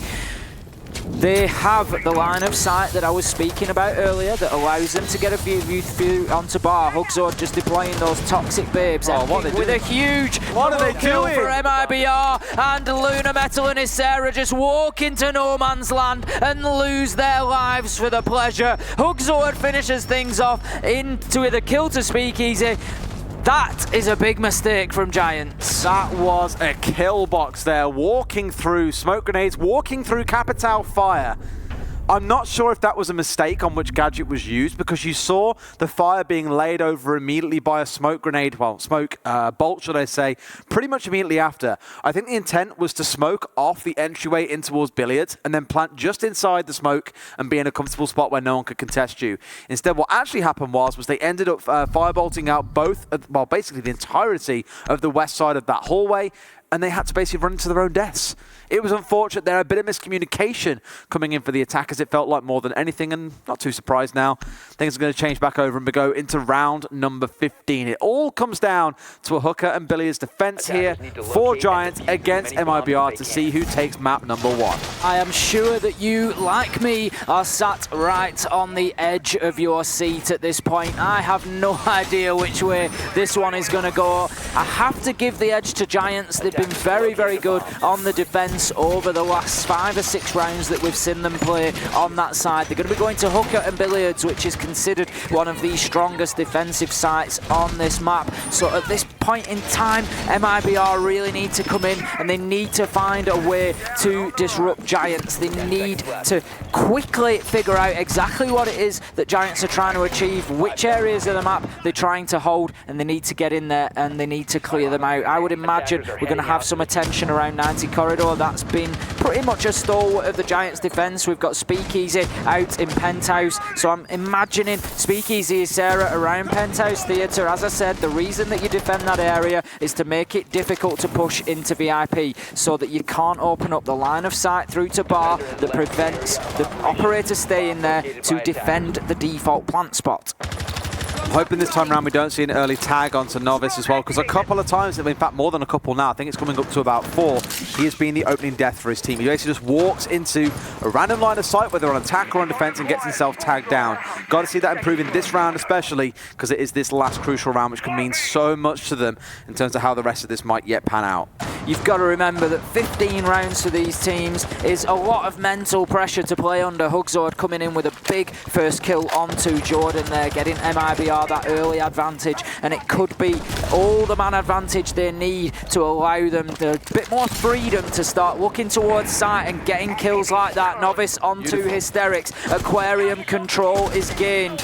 Dockerby calls raining in. The pressure is mounting on Giants Gaming. Things are becoming very difficult and very uncomfortable for them now. Speakeasy playing in behind the bar, but we can see Hugzord has got a tight angle on the upside down repel of double window. We can see Speakeasy stepping out, looking to play shots there. Hugzord will make a challenge onto him. He needs to do a better job of preventing the Jaeger coming out from behind bar, but Bullet gets himself one onto Isera, and this round is coming towards a crescendo as M-King and Hugzord finish things off for MIBR, and that is map number 1 rescued for MIBR. A very happy ending for them, but I imagine a lot closer than they ever wanted or anticipated that to actually go. Unfortunate, I gotta say, for the side of Giants. It looked like they might have a really good opportunity to take that one away. Their penthouse and theatre defense definitely going to give the rest of the world something to think about in terms of how you can effectively defend that site. Speakeasy, 15 kills in that game as well, topping the frag board for both sides. But on the other side, it was the contributions of Hugzord, Cyber, M-King, and Bullet all getting at least double figures, as you would probably expect admittedly coming into a 15-round game. If you showed me that scoreboard without the actual round score on there and asked me what I thought the score was there, I would have put that much more in the favour of MIBR, where you've got 4 players who've contributed so much there, and you look on the other side and there's a couple of single figures in there. I would have thought that MIBR won that by 2 or 3 clear rounds, so that just goes to show how efficient Giants were in getting the job done. They didn't necessarily need tons of kills, but they got the kills that they needed, and they made a great game out of that, taking it all the way to 15 rounds, and that's a real statement to MIBR there. They've been pushed all the way on their map, and now they have to go onto Clubhouse, which was Giants Gaming choice, so potentially they're going to be even more comfortable on there. It was a really interesting back and forth map, because again at the very start it looked like it was going to be a runaway for Giants, and MIBR swung it back, as you're seeing on your screen now, to 5-2. And once it switched over the sides, well, Giants just went on this massive climb back to match MIBR and really force things into overtime. As we saw, it might even look like for a second the Giants were going to take it 7-5, but nope, a great round to bring things back to 6 for MIBR, forced the rest of it on the way. Looking into the next map though, what are the key things that you think need to change for both of these sides? Because clearly there were errors and room for improvement by both of them. If anything, I think Clubhouse, as much as Giants have chosen it, I feel like it favours MIBR based on what we've just seen. Okay. When MIBR tried to play a more aggressive defence, they lost men to the Giants' attack. We saw that in the first 2 rounds. They struggled with the roamers, so they brought it back into sight and they focused much more on, as you called it, Des, a static defence. I think static defences work better on Clubhouse than probably many maps. Church and Arsenal can be defended completely from on-site. You don't need to have any roamers at all. We know that teams choose to have them sometimes. SSG famously taking that top floor hold. But there's absolutely no reason that you need to do that. And if MIBR have the opportunity on Clubhouse, particularly Cash CCTV, Church and Arsenal, to pretty much defend from sight, I think that's probably going to suit them down to the ground after what we've seen there. I think both teams have showed the capability to play quite defensively aggressively, where they can play a bit further back, but also be willing to extend 1 or 2 members further out to try and contest when the attackers do come in. Quite a few Vigil picks coming through, for example, for the defender side. Quite an innovative strategy coming out for Penthouse and Theatre from Giants. I'm really keen to see if they've got any tricks up their sleeve for when it does come into Clubhouse. We've seen SSG coming out with their own very creative strategy for defending the bottom floor. Doesn't mean that other teams might not have some of their own for the other sites as well, quite possibly. Absolutely, and as we say, Giants is a team that we're not overly familiar with. We're not watching them week in, week out necessarily. And that means that they can do the unexpected sometimes. It means that we might not have seen everything that is usual in their region. LATAM is usually the region that we talk about that's a little bit different. You know, NA, EU play in fairly comparable ways. EU slightly more strategy-based, NA slightly more aggressive and kill-based, but generally speaking, fairly comparable. LATAM comes into the mix and it's, there's new things happening here, things that we don't normally see. And that is once again true of APAC. We don't see these guys week to week all the time, so we do get new ideas thrown about. So I am interested to see Giants on Clubhouse and just see if they've got any new twists there. But I think MIBR, for me, I think they'll be fairly comfortable on Clubhouse. One thing I will say is Giants are not going to be scared of those last 15-20 second bloodbaths that we usually see, particularly down in Church and Arsenal. They've shown that they've got the ability to win gunfights and they're not scared to take them on, so I'm sure that they'll be more than happy to get down there and get into the dirt, as it were, and really mix things up. mentioned it earlier on how I was quite impressed by it for MIBR. Like, I've always kind of seen them as a team based on what we've seen historically, that they have one kind of gear to operate in, and that is aggression, push deep, go for early kills, disrupt the enemy team. After 2 rounds of trying that and realizing it wasn't working, they backed out entirely and said, you know what, let's play it a bit slow. We don't need to go for these opening aggressive picks anymore. We know that through gun skill we can win in the later stages of the round. A few of those rounds did get a little bit scrappy in the mid round, where it looked like we weren't quite sure who was doing what, and it was just kills being picked up at random places around the map. But as things have kind of progressed, we've seen the late game comfort for both sides, I think. And actually, despite looking at this and saying, oh, you know, neither team is really a top team, air quotes, that we have ever seen being like a top 4 contender, it actually makes for a really interesting game to watch. It certainly does, and as I said, I'm absolutely on the edge of my seat for this one, pushing forward into Clubhouse. I really don't know what we're going to get, and a little bit of me can see this being very similar to the previous APAC match that we've just watched, where ultimately the scoreline will be remembered as 2-0, but we all know that Fnatic really should have had something more out of that. And I think, you know, we could well end up seeing a similar situation here, where Giants are fighting tooth and nail for every inch, and they are making MIBR pay dearly for every round that they win. But they might just come out of this with nothing, and that would be a shame again. It would be, because again, isn't strictly reflective of how high quality some of these rounds and games have been so far today. But we are into Clubhouse map number 2, and the first ban that's going to come away is going to be the Thermite. Would not be surprised if the next one to follow would be a Thatcher. Thatcher or Maverick. Maverick always a popular ban here on Clubhouse. It just depends exactly what you're trying to do with your defense. That can then impact on the defensive bans. If you get a Thatcher ban, you'll usually get a Kaid ban, but we're going to see the Maverick, so they are looking to keep those hatchers safe.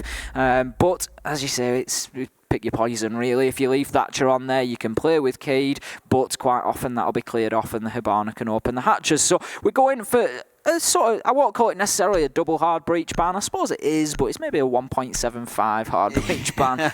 Maverick not being out and out hard breacher, particularly in the same way that Hibana and Thermite are, but still very useful on the hatches.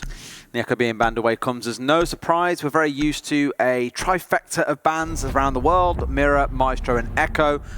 It's guaranteed that probably in 80% of instances you are going to see 2 of those 3 operators banned away. In this case here, it's Echo and Mirror that are up to the bat. So the Maestro remains. Those Evil Eyes still very, very powerful. Very good when it comes to providing intel for the team. So do expect to see he can get picked up more often than not in these rounds. Echo very powerful on Clubhouse, completely agree with that ban, no surprise to see it. You know, so strong for plant denial, but also for the information that is gained, especially down on that bottom floor of Church and Arsenal. If you've got the Echo available, then you really shouldn't be losing that site all too often. But we're going to be heading down there for round number 1. We're going to see MIBR on the defense to begin with, so we will have to see what they can do down there. They bring in the Pulse, Novice on there. I do like to see a Pulse played on the bottom floor. There's great information that can be gathered so long as you can keep Pulse safe. Great place to play him is in and around the kitchen hatch around. We can see the B-bomb there. So you play him in and around that area at the back of Arsenal. Thank you very much, medics. And you play him over to the far left-hand side near the staircase, and he can feed in. He can pick up on his heartbeat scanner. Then anybody coming down main stairs, he can pick up everybody who's around the church wall at the bottom, and it just gives so much information to his team. But, and it is a big but, the difficulty is keeping Pulse safe there, because the entire ceiling above him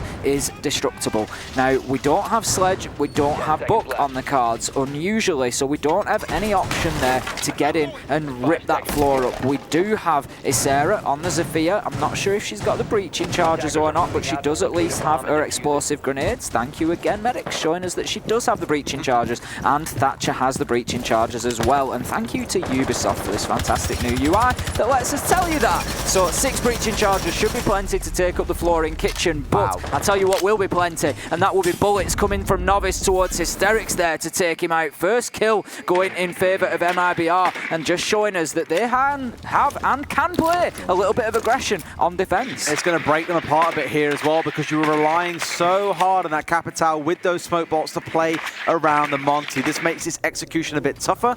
Yes, he has his own smoke smoke grenades, but it's always good to have some zone denial with the asphyxiating bolts as well. I was just looking over how the first half of the split has gone as well for MIBR so far. They haven't played Clubhouse at all in that time, but prior to it, have played it quite a bit and were 4-1 on it. So it hasn't really been too bad for them, admittedly, but they haven't played it in recent history. And this maybe is where Giants identified an opportunity to say, look, we actually feel we can do some damage to them here on Club. Let's see how it plays out. Interesting. I was interested to see if we'd see some Monty play. When we were talking about Giants, we were actually talking to Dev Marta about the APAC teams, and he did say that it was a common play for Giants to bring the Monty. It was a bit of a fallback pick for them, and it wasn't unusual to see it. And I'm always interested to see, when we see the shields brought, G2 being probably the most common of the EU teams to bring the Monty. We know that we see that every now and again from them, but it is a little bit different, and it just mixes things up a bit. We can see wild shots being fired out there, but it will not prevent the breaching charge from being detonated and taking up some of that kitchen floor. But as it stands, I think MIBR are feeling reasonably secure here. They haven't really been pushed out of any of their positions. As it stands, the hatch is still closed. Out comes the Nitro, and what a kill from Novice there onto Isera after that second breaching charge is detonated. Jordan on the Hibana has not been able to get that hatch open yet, but we can see Lunar Metal just slowly working his way into sight, feeding information into his teammates from that Montagna. But how much impact will it have at the close of play? They are now 5 versus 3. Speakeasy is low health. The Monty is not in a position to challenge anybody, and the Pulse is still feeding information into his team. M-King gets a kill onto Speakeasy, and things are falling apart for Giants here. Jordan will take some damage. Lunar Metal is in serious trouble, gets 1 kill, but is low health and all alone at this point. And there is the final kill. Not too much of a surprise. M-King gets it, and that will be round number 1 going to MIBR. It feels like when a kid's birthday party gets announced when Monty's the last one left alive on a team. It's like, oh, everyone rush him, who can get the kill? Woo! It's like beat a pinata when he's all by himself, locked away in a corner. It's beautiful. So, looking at the record as well, actually, for Giants on this map, 6-0 in recent history, and in their recent games, they've played it twice. Literally in the last 2 games they played before coming to Invite, both of them were on Clubhouse. So you think they would probably be pretty comfortable coming into this? They're going to stick by that Monty, and hopefully Hysterics lives a little longer this time to make the play work out better for them. But for MIBR, definitely not shying away from the challenge here on a map that they aren't strictly that proficient on, but still looking very, very strong in that first round. Novice, I said to him earlier on, well, I said about him earlier on, sorry, he got picked up as the first kill a couple of times on Coastline. Just there, though, finding the first 2 kills, I'd like to say he redeemed himself.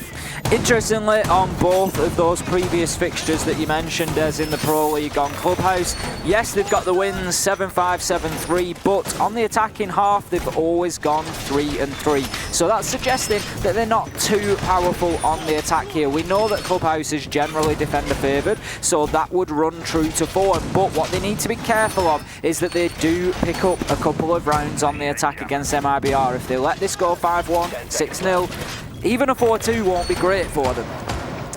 No, I do agree, and that's where the challenge comes down to it as well. For MIBR on Clubhouse, again, haven't played it in the first half of Pro League, but their previous history to that was 4-1-0. I think that's 4 wins, 1 draw, no losses. So you could say in the last 6 months they are literally undefeated on this map, even if they haven't played it a whole ton in the last couple of months. But they still look comfortable in that last round, like I say. They seem to know what the kind of arrangement was they wanted to play, to adapt to what Giants are bringing, even if Monty isn't the most common on this map.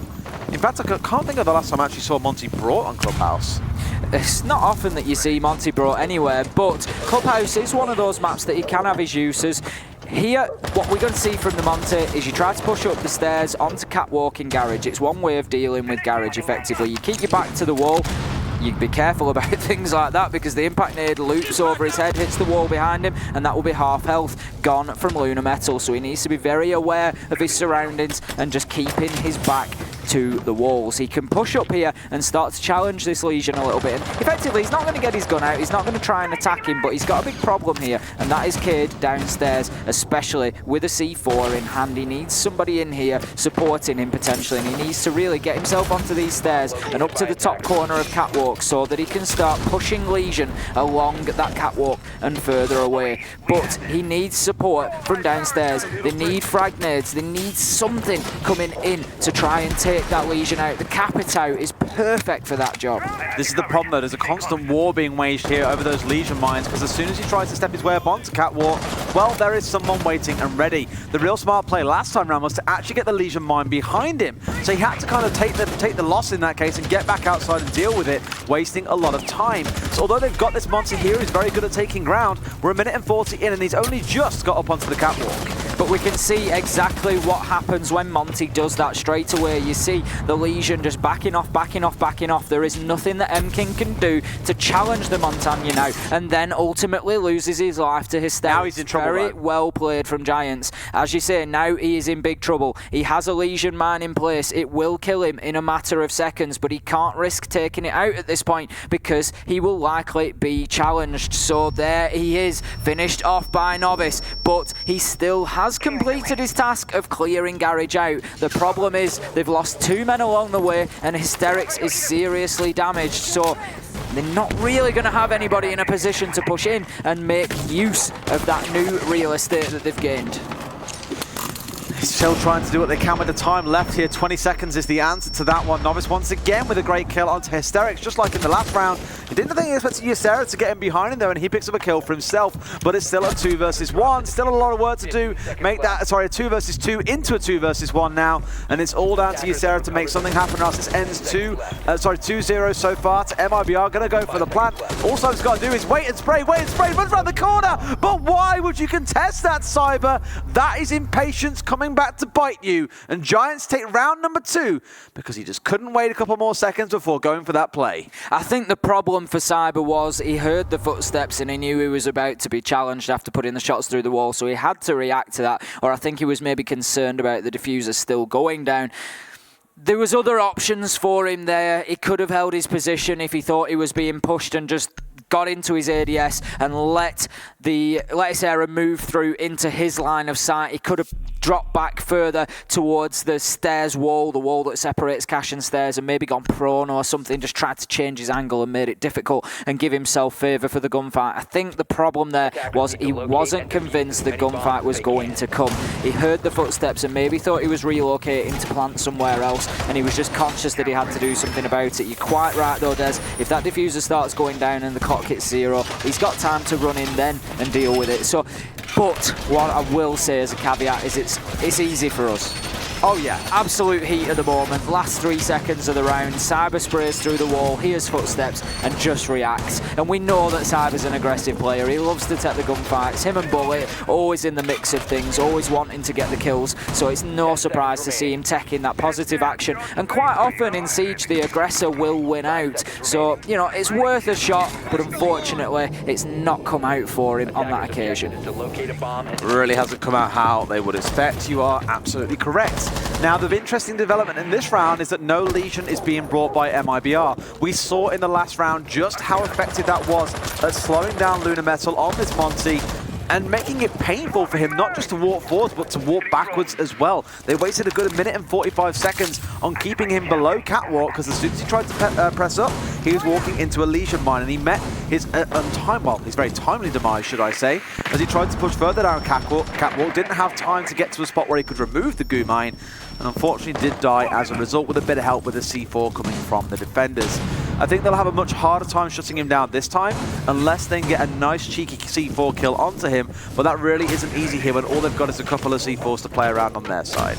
Exactly, they're coming in and trying the same thing again, looking to get Montagna upstairs and to push from there, but as we said, although they won out the round, it did come down to that final minute 1v1, and I don't feel that the Montagna was awfully effective in achieving what they wanted to achieve. We have a kill going in either direction, as I say that, so that now leaves us 4 versus 4, Cyber on half health. Oh, M-King got upstairs a lot quicker this time, but it doesn't prevent M-King using the Alder to get the headshot onto Hysterics, and that is big because it leaves the Monty now all alone, and as you can see, he's largely being ignored. The Monty is happy to just stand there and try and take the fight, but it will be a mistake as Luna Metal manages to make use of that shield, get the melee, and finish things off with the pistol. Cyber gets the kill onto Speakeasy meanwhile, so once again we find ourselves short-handed for Giants. Luna Metal and Isera with it all to do, 3 versus 2 at this point, and Luna Metal just looking to push into sight potentially on the Monty and feed that information into Isera.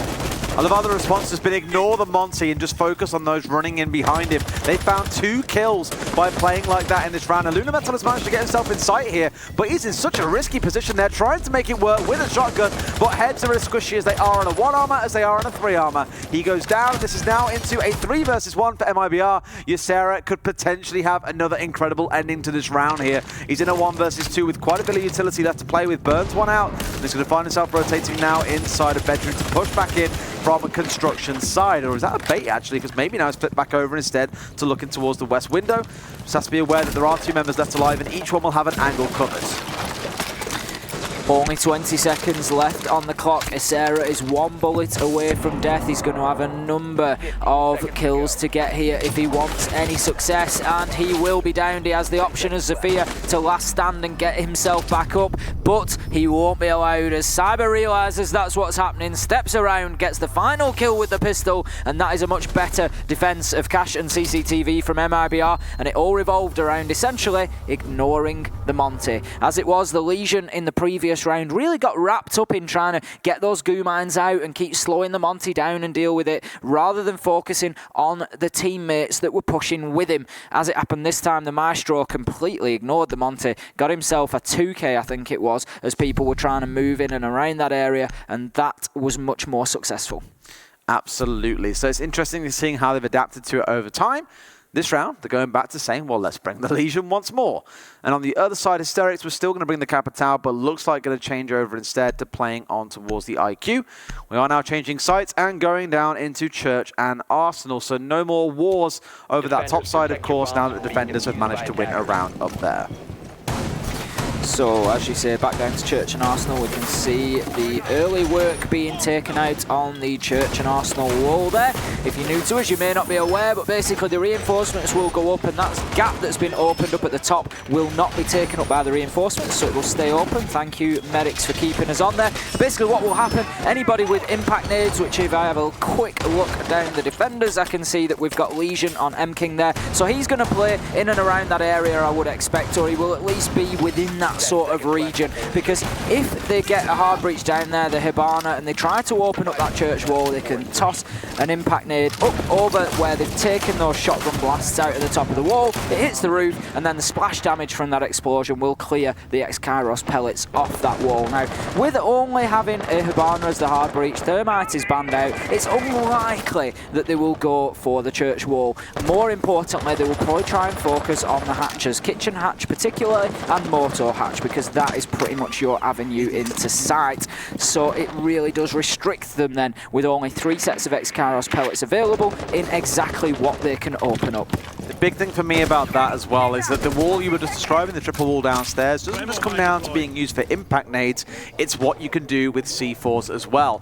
Back when I very first got into Siege, I was told about Pulse Wall. At the very far south side of Armory, you can reinforce that single wall in a very comfortable spot with a Pulse, play in a position where you can get yourself some cheeky kills over there with a C4, whilst also being safe to stand at the wall itself without risk of being shot.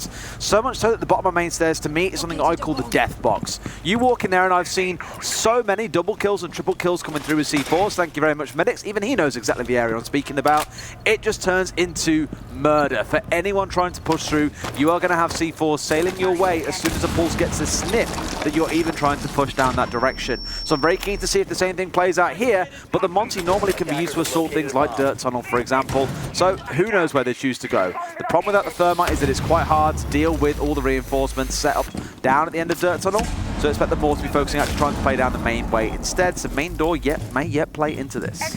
Pulse could be particularly important here. What we've just seen happen is the ceiling above them be opened up and then the soft wall into the back of Arsenal be opened up, and that is a potential line into sight, the hole that you can see right in front of you there, and you will try to plant somewhere around where M-King is playing on the Legion there, so they need to get him cleared out, but that could become a factor late in the round. So you can see the blue silhouette of Pulse there just off to the side, and if he stays in there, he's just feeding information constantly, and he's going to see you come down main stairs and try to head in through that soft breach. So he's going to be calling that out to his team, and they're going to know when that push comes, and that is the most likely ingress into sight that we're going to see them take. Zant's Hysterics at the bottom of main stairs, and Luna Metal's down, so there you go, 1 kill, and like I say, death box. That's basically 2 kills being netted out from 1 C4 there, and you've even got Nervous rotating back round the other side as well. Ysera, sorry, coming down and finishing off that kill. So definitely not the end of the world for them. He has managed to get himself in a spot now where he knows, because no C4s are in play,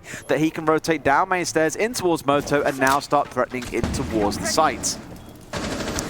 18 seconds left to go, and we are going to see, I think, the traditional Church and Arsenal bloodbath, where it's the last 10 seconds and the attackers rush in, and it's just whoever can win the remaining gunfight. Speakeasy with 1 onto Cyber, and here we go, 1 in either direction, and Bullet will get 1 onto Speakeasy. If that carries on, it will be around to MIBR, and Novice will finish things off onto Jordan, and I think Giants just left themselves too much to do and too little time at the end there.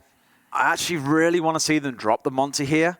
It's been useful, air quotes, like, I don't know, there's nothing that the Monty has done that a drone couldn't do. We've seen the defenders both times when he's been used to attack in towards CCTV and Cash, they've just ignored it. They said, we don't care. We'll focus on the guys that are trying to play behind you and kill them as they run into the room. And yeah, sure, he got a down once with his pistol on towards the Maestro on Catwalk. Aside from that, he really hasn't done much. All he did there was serve as a bit of intel. Round. Exactly. And all he did in the last round was serve as a standing drone at the bottom. You even saw drones run in front of him, and I was like, what are you realistically doing here that the drones aren't already doing for your team? You get C4'd for free, you're basically a useless operator at that point. So I'm glad now that they have chosen to 6-pick away from that and instead go towards the Finker. This should lead to a bit more of an aggressive play from Giants as we go in towards playing on Gym and Bedroom. I agree, ditch the Monte. I think the shield does have his uses. As I said, I was definitely interested to see him, knowing that it's something that Giants have in their locker. I've used the example of G2, probably one of the more famous teams that we see using Monte to good effect, but only generally in very specific situations. Way back when on Clubhouse, if you were bringing Monty, you would use him for a dirt tunnel push, and he would be supported by something like a Glaz, and you'd use your smoke grenades in there, but that's just not really a thing anymore. So Monty is much more limited in his uses. Now, this is interesting to me because there's one bit of video content I'm working on at home that actually analysed exactly how MIBR played this site when they were playing against Team Liquid at the OGA Pit Minor. The only conclusion we can come away from it was that they basically threw that round so ridiculously hard that you could almost say they were intending to lose the round altogether. They actually went on to win the whole map, so it can't come down to that. But the way they defended it was just really interesting. They basically abandoned the entire west wall. It's exactly what they've done here. The only thing they put anywhere near it is a couple of castle walls coming out of Bullet. And I think the whole angle here is what we see in teams like Na'Vi try and do, is that you say, look, we'll concede that, we'll try and play around C4s. My biggest issue is there is no one playing downstairs with C4s for them. They've all held very far off towards the east side. So I think in this case, if you're Giants, all you have to do is have looked at how MIBR played this against Liquid and execute it exactly the same way, because by the looks of it, MIBR are setting up exactly the same. In fact, yes, they are. They've even got Hugsaw playing behind the exact same shield that they did at the Minor. All they've got to do here is get control of Bathroom. You can crawl in there with a Hibana opening some things up. You can have someone playing on the south window. You then have Crossfire set up so MIBR can't push back into the room, and you have the safest plant in the world inside of Gym. It's very checklist, needless to say, but that is the big weakness of the way that MIBR play this site, and I hope to God they've got something different to bring here against Giants. Or that Giants don't bring the same as Liquid did and don't maybe realise that. We'll see how it plays. Well, they didn't bring a Finker when they played it, so that's one thing. There you go. We'll see how it plays out over the next minute and a half. That castle barricade will be cleared off. The first one is gone at least. They will need the Zephyr to get in there, Ysera to clear out the Gym door if they wish to get that one as well. As it stands, the Finker just looking to use those windows, that nanotechnology being put to use there, and the boost coming in. It gives a short boost to health for the entire team, but it will also steady the recoil as well. So a very powerful gadget if used at the right time in the right way. one big difference the Giants haven't done compared to what Liquid did way back in December. Feels like a long time ago now. It feels like it absolutely was more than 2 months ago. They actually had a Maverick holding off far towards the east side of the map and just watching the potential rotates coming through, because it's very common as defenders to rotate through construction in towards CCTV and find some kills from that window. Not their MIBR care, as they have just run rampant and shut down the side of Giants. A little bit slow to react, I think. And MIBR is saying, you know what? This is all too easy for us to make this work. They are going to close it out with a flawless round in the end. Much better from what we've seen from them previously. Great defense, Des. I don't know what you're talking about. It was great defense. It'd be interesting to compare and contrast both clips. It would be interesting, but I can already see what Giants really didn't quite get right there, so it's fine. They brought Finker. So moving into round number 6. 4-1 in favour of MIBR. And I tell you what, Giants, if ever they've needed a round, it's now. They do not want to be going in 5-1 down at the split here. It is not going to be easy. And out comes that Monty again. We're going to be heading to CCTV and Cash. I think they'll stick with it this time, knowing that they're going to be heading to CCTV and Cash. They've been very adamant about using it to push up onto Catwalk. It's just such an old way of attacking the Catwalk. Now what we tend to see is the walls opened beneath Catwalk to allow nade operators in. ADSs are cleared, and then nades are used to clear off the operator on Catwalk, either forcing them back to site or getting the kill and getting, or potentially when you do force them back to site, you've got somebody in position to take them out as you do so if you've already opened the east wall to begin with. That tends to be the more sort of popular, modern, the newer way of doing things in Garage. And I don't know, I think there was a reason people stopped using Monty in there, and it was because it was difficult and it was quite easy to defend against. You could get the Legion out there. We've got M-King again. He's just going to be out there dropping goo mines, and we saw how much health was wasted on the Monty from those goo mines.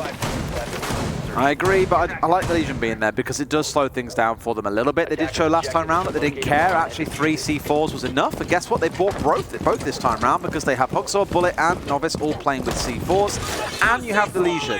That is the real way of saying, screw you, Monty. We don't care about your intentions this game. You don't get to play Siege today. But let's see how they can make it work. Again, we're going to see the standoff begin. Just staring at him, waiting, willing him to try and push forwards. There is 2 more playing outside just to the left of him, as you can see there. Last time round, they tried to send both of these men inside behind the Monty, and we saw them get picked off ridiculously easy. They either need to play a bit closer this time round, or coordinate at least a little bit better when going for these attacks. That's something that MIBR need to do again, I think, was they largely ignored the Monty. They allowed him in, and they just focused on what was behind him. I love this C4 toss. Nobody ever really seems to do much about it, but playing from the oil pit, you can get a C4 toss all the way up onto that single door. It looks like Lunar Metal was aware of that. He's going to take shots as he's backing off there. He just wasn't keen to get in through that door. As he moves in now, we can see that was a great impact. That was absolutely perfectly judged in terms of distance, and that leaves us now 1 goo mine away from Lunar Metal losing his life. In the rounds we saw earlier on, it was about 20 to 24 HP per impact. That one took about 45 off, landing right next to him, behind him, right in the sweet spot, and basically making Lunar Metal now useless once again. The fear of the Monty plays in, because I think it's actually damaging to Giants at this point. They're relying on the Monty so much that the whole team stands around in silence and just waits for Monty to go, I'm in a good spot, you guys can now move in. That hasn't come in the first 90 seconds of this round, and probably won't now that they're in this uncomfortable spot, and Speakeasy nearly losing his life from someone breaching in behind him. So quite often we comment about how we like to see this site attacked from both sides. Get yourself into construction, open the wall up there, get the east wall open, and get as many angles into site as you can. Obviously they're a little bit limited having the double hard breacher ban and only having Hibana available, so that leaves them with 3 sets of X-Gyros pellets. Interestingly, I saw that one had been used downstairs on the garage walls. Novice managing to get himself a good first kill onto Speakeasy there, and I was going to call a second, but Isera will have something to say about that, managing to survive with about 3 or 4 hit points, and that will allow them to push forward a little bit at least.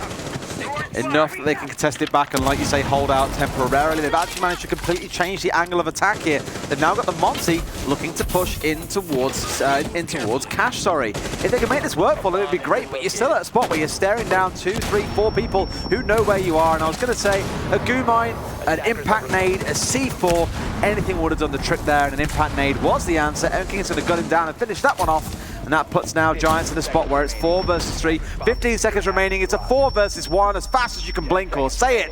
and there's not really much more to come from that. MIBR will have a very dominant first half, going 5-1 in the defensive side on their map pick of Clubhouse. And where have we seen that before? Coming into the last 15 seconds, I've commented on time for Giants a number of times now, and that's something they need to be start being more aware of, is leaving too much and too little time to achieve it all. I don't think it was through choice there. They were just struggling to work through any of those avenues. After that early damage was done to the Monty, it forced him away from Garage, and they didn't really have much of an option.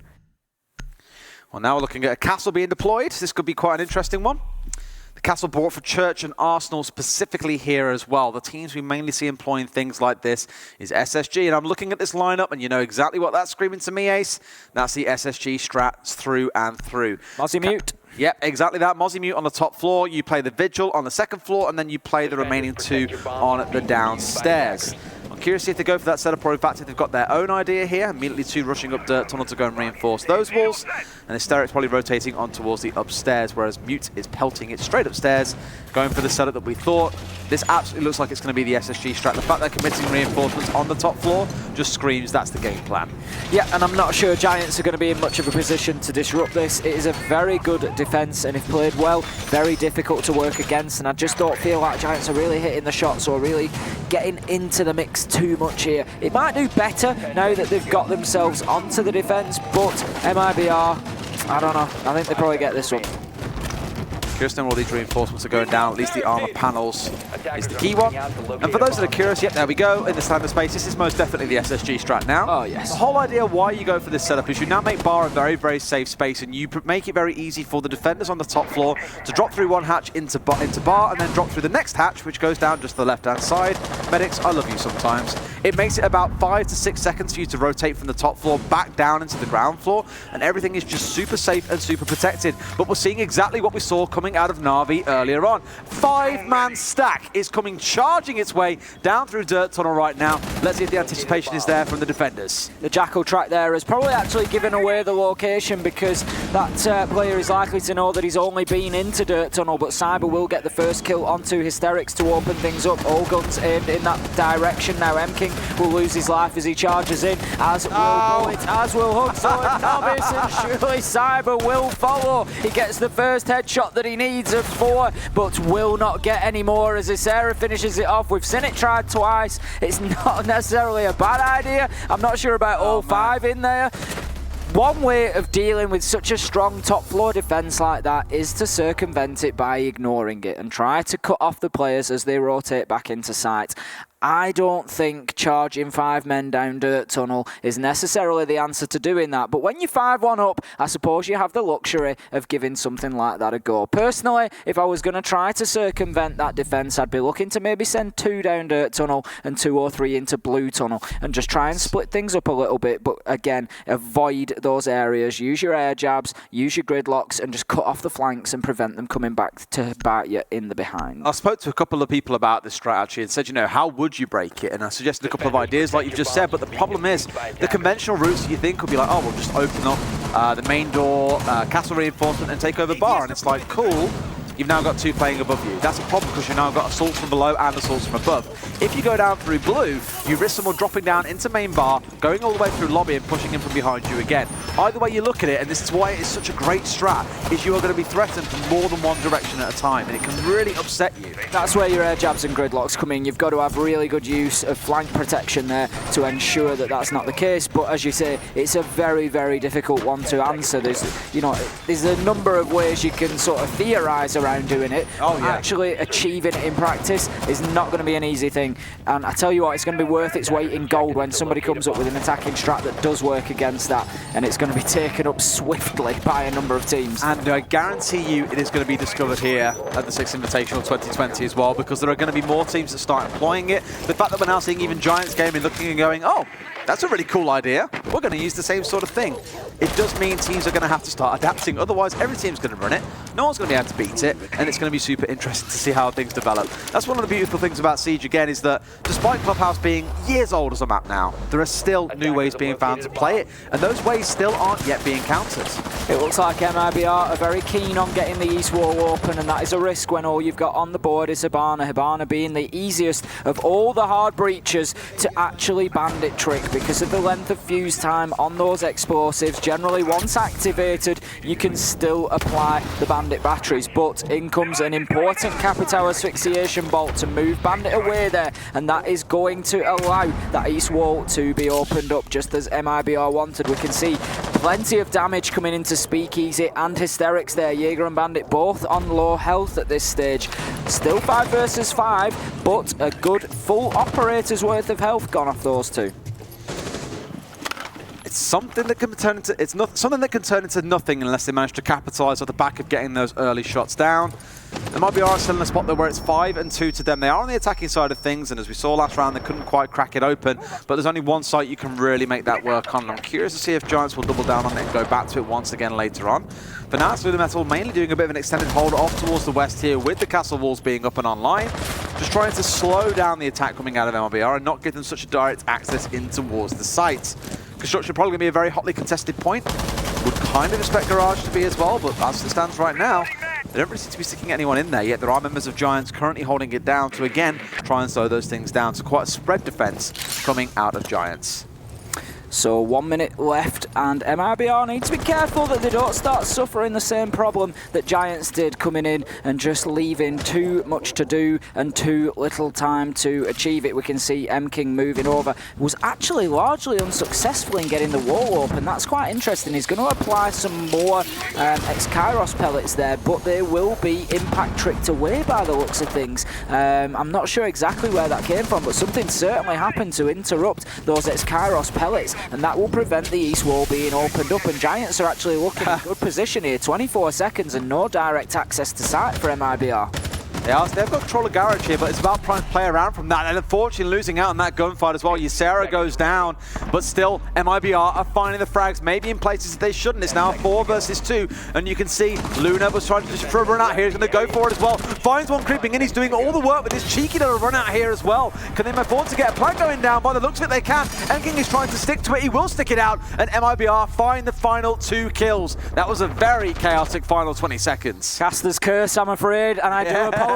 Giants, 20 seconds left to go and no direct access to site. I can't see how MIBR come out and win that one, but that's why they're the pros. They do a fantastic job of doing exactly that and getting the diffuser down in difficult circumstances and taking themselves to 6-2 and match point here. Not just match point, but series point. If they get this one, they will be heading into the winner's bracket tomorrow to face off against one of the other LATAM Giants in Liquid or NIP for the spot on the playoffs in Tuesday, Wednesday. Yes, very tall hill to climb for Giants if they want to find their way back into this one. We've seen it done almost a couple of times today, to be fair, taking things through to overtime. It's not impossible, to say the least. And while their final hill they're going to stand on is one that involves bringing Clash. They're dropping that castle that we saw them bring in the last round to hold down most of gym and bedroom, and instead focusing, I expect, on actually trying to hold them out of Garage altogether, because that's where the assault came from. Got to say, Garage in recent months, probably the last 6 months to a year or so, has kind of faded away from being air quotes meta. A lot of teams didn't really worry about defending it, teams didn't really worry about attacking it. This game has been kind of going back to old in a way, and seeing a lot of teams a lot of these players, focusing around either holding it or attacking it. Well, I mean, previously the reason it was so popular, what you wanted to achieve by taking Garage was you would open east wall and you'd leave a man out there on the half rooftop, and that line of sight ran all the way along the cache wall. So thank you, medics, bang in the middle of your screen now. You had a line of sight from the bottom to the top, so that prevented anybody rotating from cache into sight. If you took control of Garage, you could use the single window and get a line of sight from there all the way to the right of your screen, so that prevented anybody from coming up CCTV stairs and pushing back in, and all of a sudden you had all of CCTV to yourselves. By breaching the garage wall, you could move in safely behind the server rack that's there next to the bomb, and you had pretty much a free plant there. There was the possibility of hitting a C4 toss over the top, which we saw saves do this morning against SSG, but it was unlikely. It's a difficult one to hit, is that one. So generally speaking, you could get a safe plant down. As it is, things have changed up a little bit. We see it defended from underneath a lot more potentially, so that default plant spot is not always as safe as it once was. So then things moved away from garage, and we started looking towards the potential of opening up from construction to cache and creating a lot more chaos by doing that. You had lines of sight in from both areas, and at that point it became very difficult for the defenders to move around inside. Well, the classic role here from Luna Metal actually is just standing there and being a nuisance on this west wall, so there's no way they can prevent these bandit tricks going off, but not that they really care. They've managed to get the Zofia through the drone holes we have seen done so many times before and managed to force it out and managed to get that wall open. Now that's been diced up, there are now choices for the side of MIBR. They can keep on trying to assault through this wall if they want to, or they can rotate out, which is very common, and instead look to take control of Garage instead. I think what they want here though is a human-sized hole, so someone can actually get through it and go for the plant instead.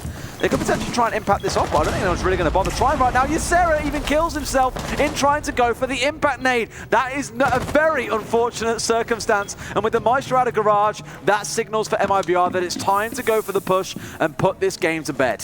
5 versus 3 now. They've certainly got the man advantage that they need. Hysterics looking to put pressure onto the garage door there as the bandit. He's got a great weapon, but he won't be able to bring it to bear as Novice gets the kill onto him. That's with a great headshot. MIBR looking to get themselves into the winner's bracket by the end of this round. 1 minute left to go, and they are 5 versus 2 now. Jordan and Luna Metal are about to feel some serious pressure coming down on them as MIBR push towards the site. Luna Metal now on half health. Jordan on no health as Bullet gets the kill, and there we go. Cyber will finish things off for MIBR, and it is a good day at the office for them, and much the same as we saw in the previous APAC fixture. A strong first map from Giants, but then unable to make any sort of impact on the second. MIBR showing some real class there and a great performance on Clubhouse. Exactly the same way as how the previous fixture went, like you say, for Fnatic coming up against Empire.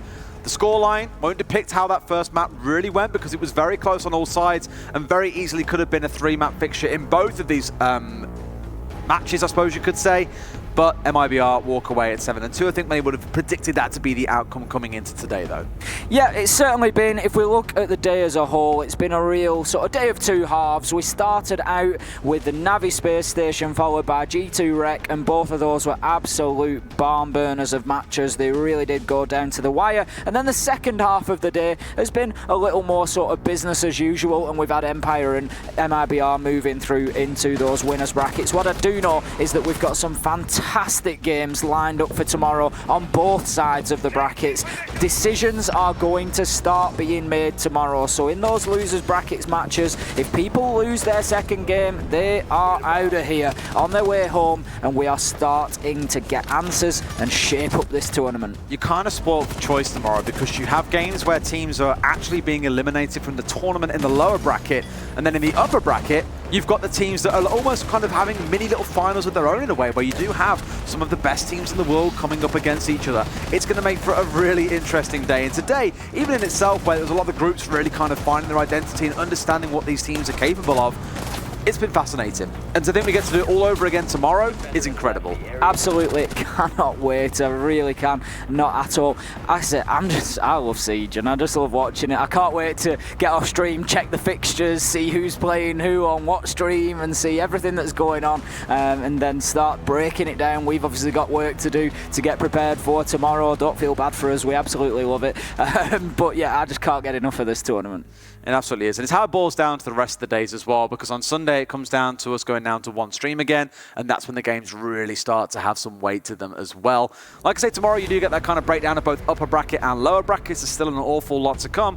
But what are your conclusions out of today? Who's looked the strongest? And just as a quick one before that, we do now have, so you can see on your screen, what the bracket looks like.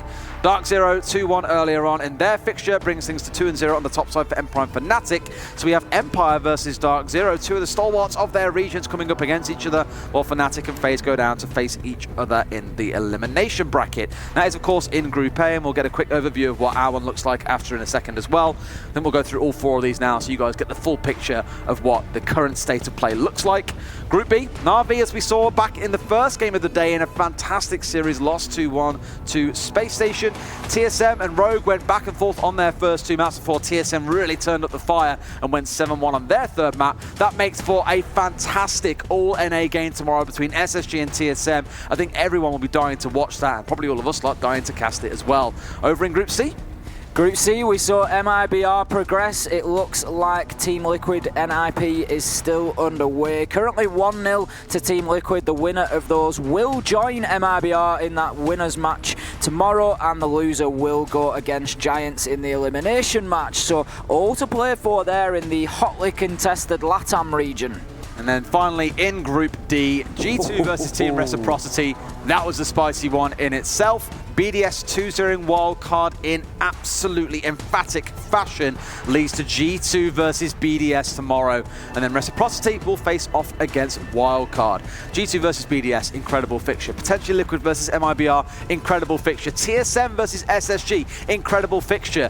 What more can you ask for? Even Na'Vi versus Rogue in the lower elimination bracket sounds like a fixture that can't be missed. You really can't ask for anything. We're spoiled for more. Choice. We really are. You know, looking at who has been best today, who is coming through looking really strong at the minute, it's a bit hard to say. We haven't been able to watch a lot of the Bravo stream games, so I haven't necessarily seen them. I think BDS have obviously looked reasonably strong against Wildcard. They've come out professionally and they've, you know, beaten a good team there and done what they needed to do. G2, I saw quite a lot of the Reciprocity game. I know they had a bit of a wobble in the middle game and got 7-0'd on, I think it was Clubhouse, but other than that, they looked pretty good when they were winning the games. So G2, you know, flashes of their old self there, so that could be another thing to watch, see how Sir Boss grows into that roster.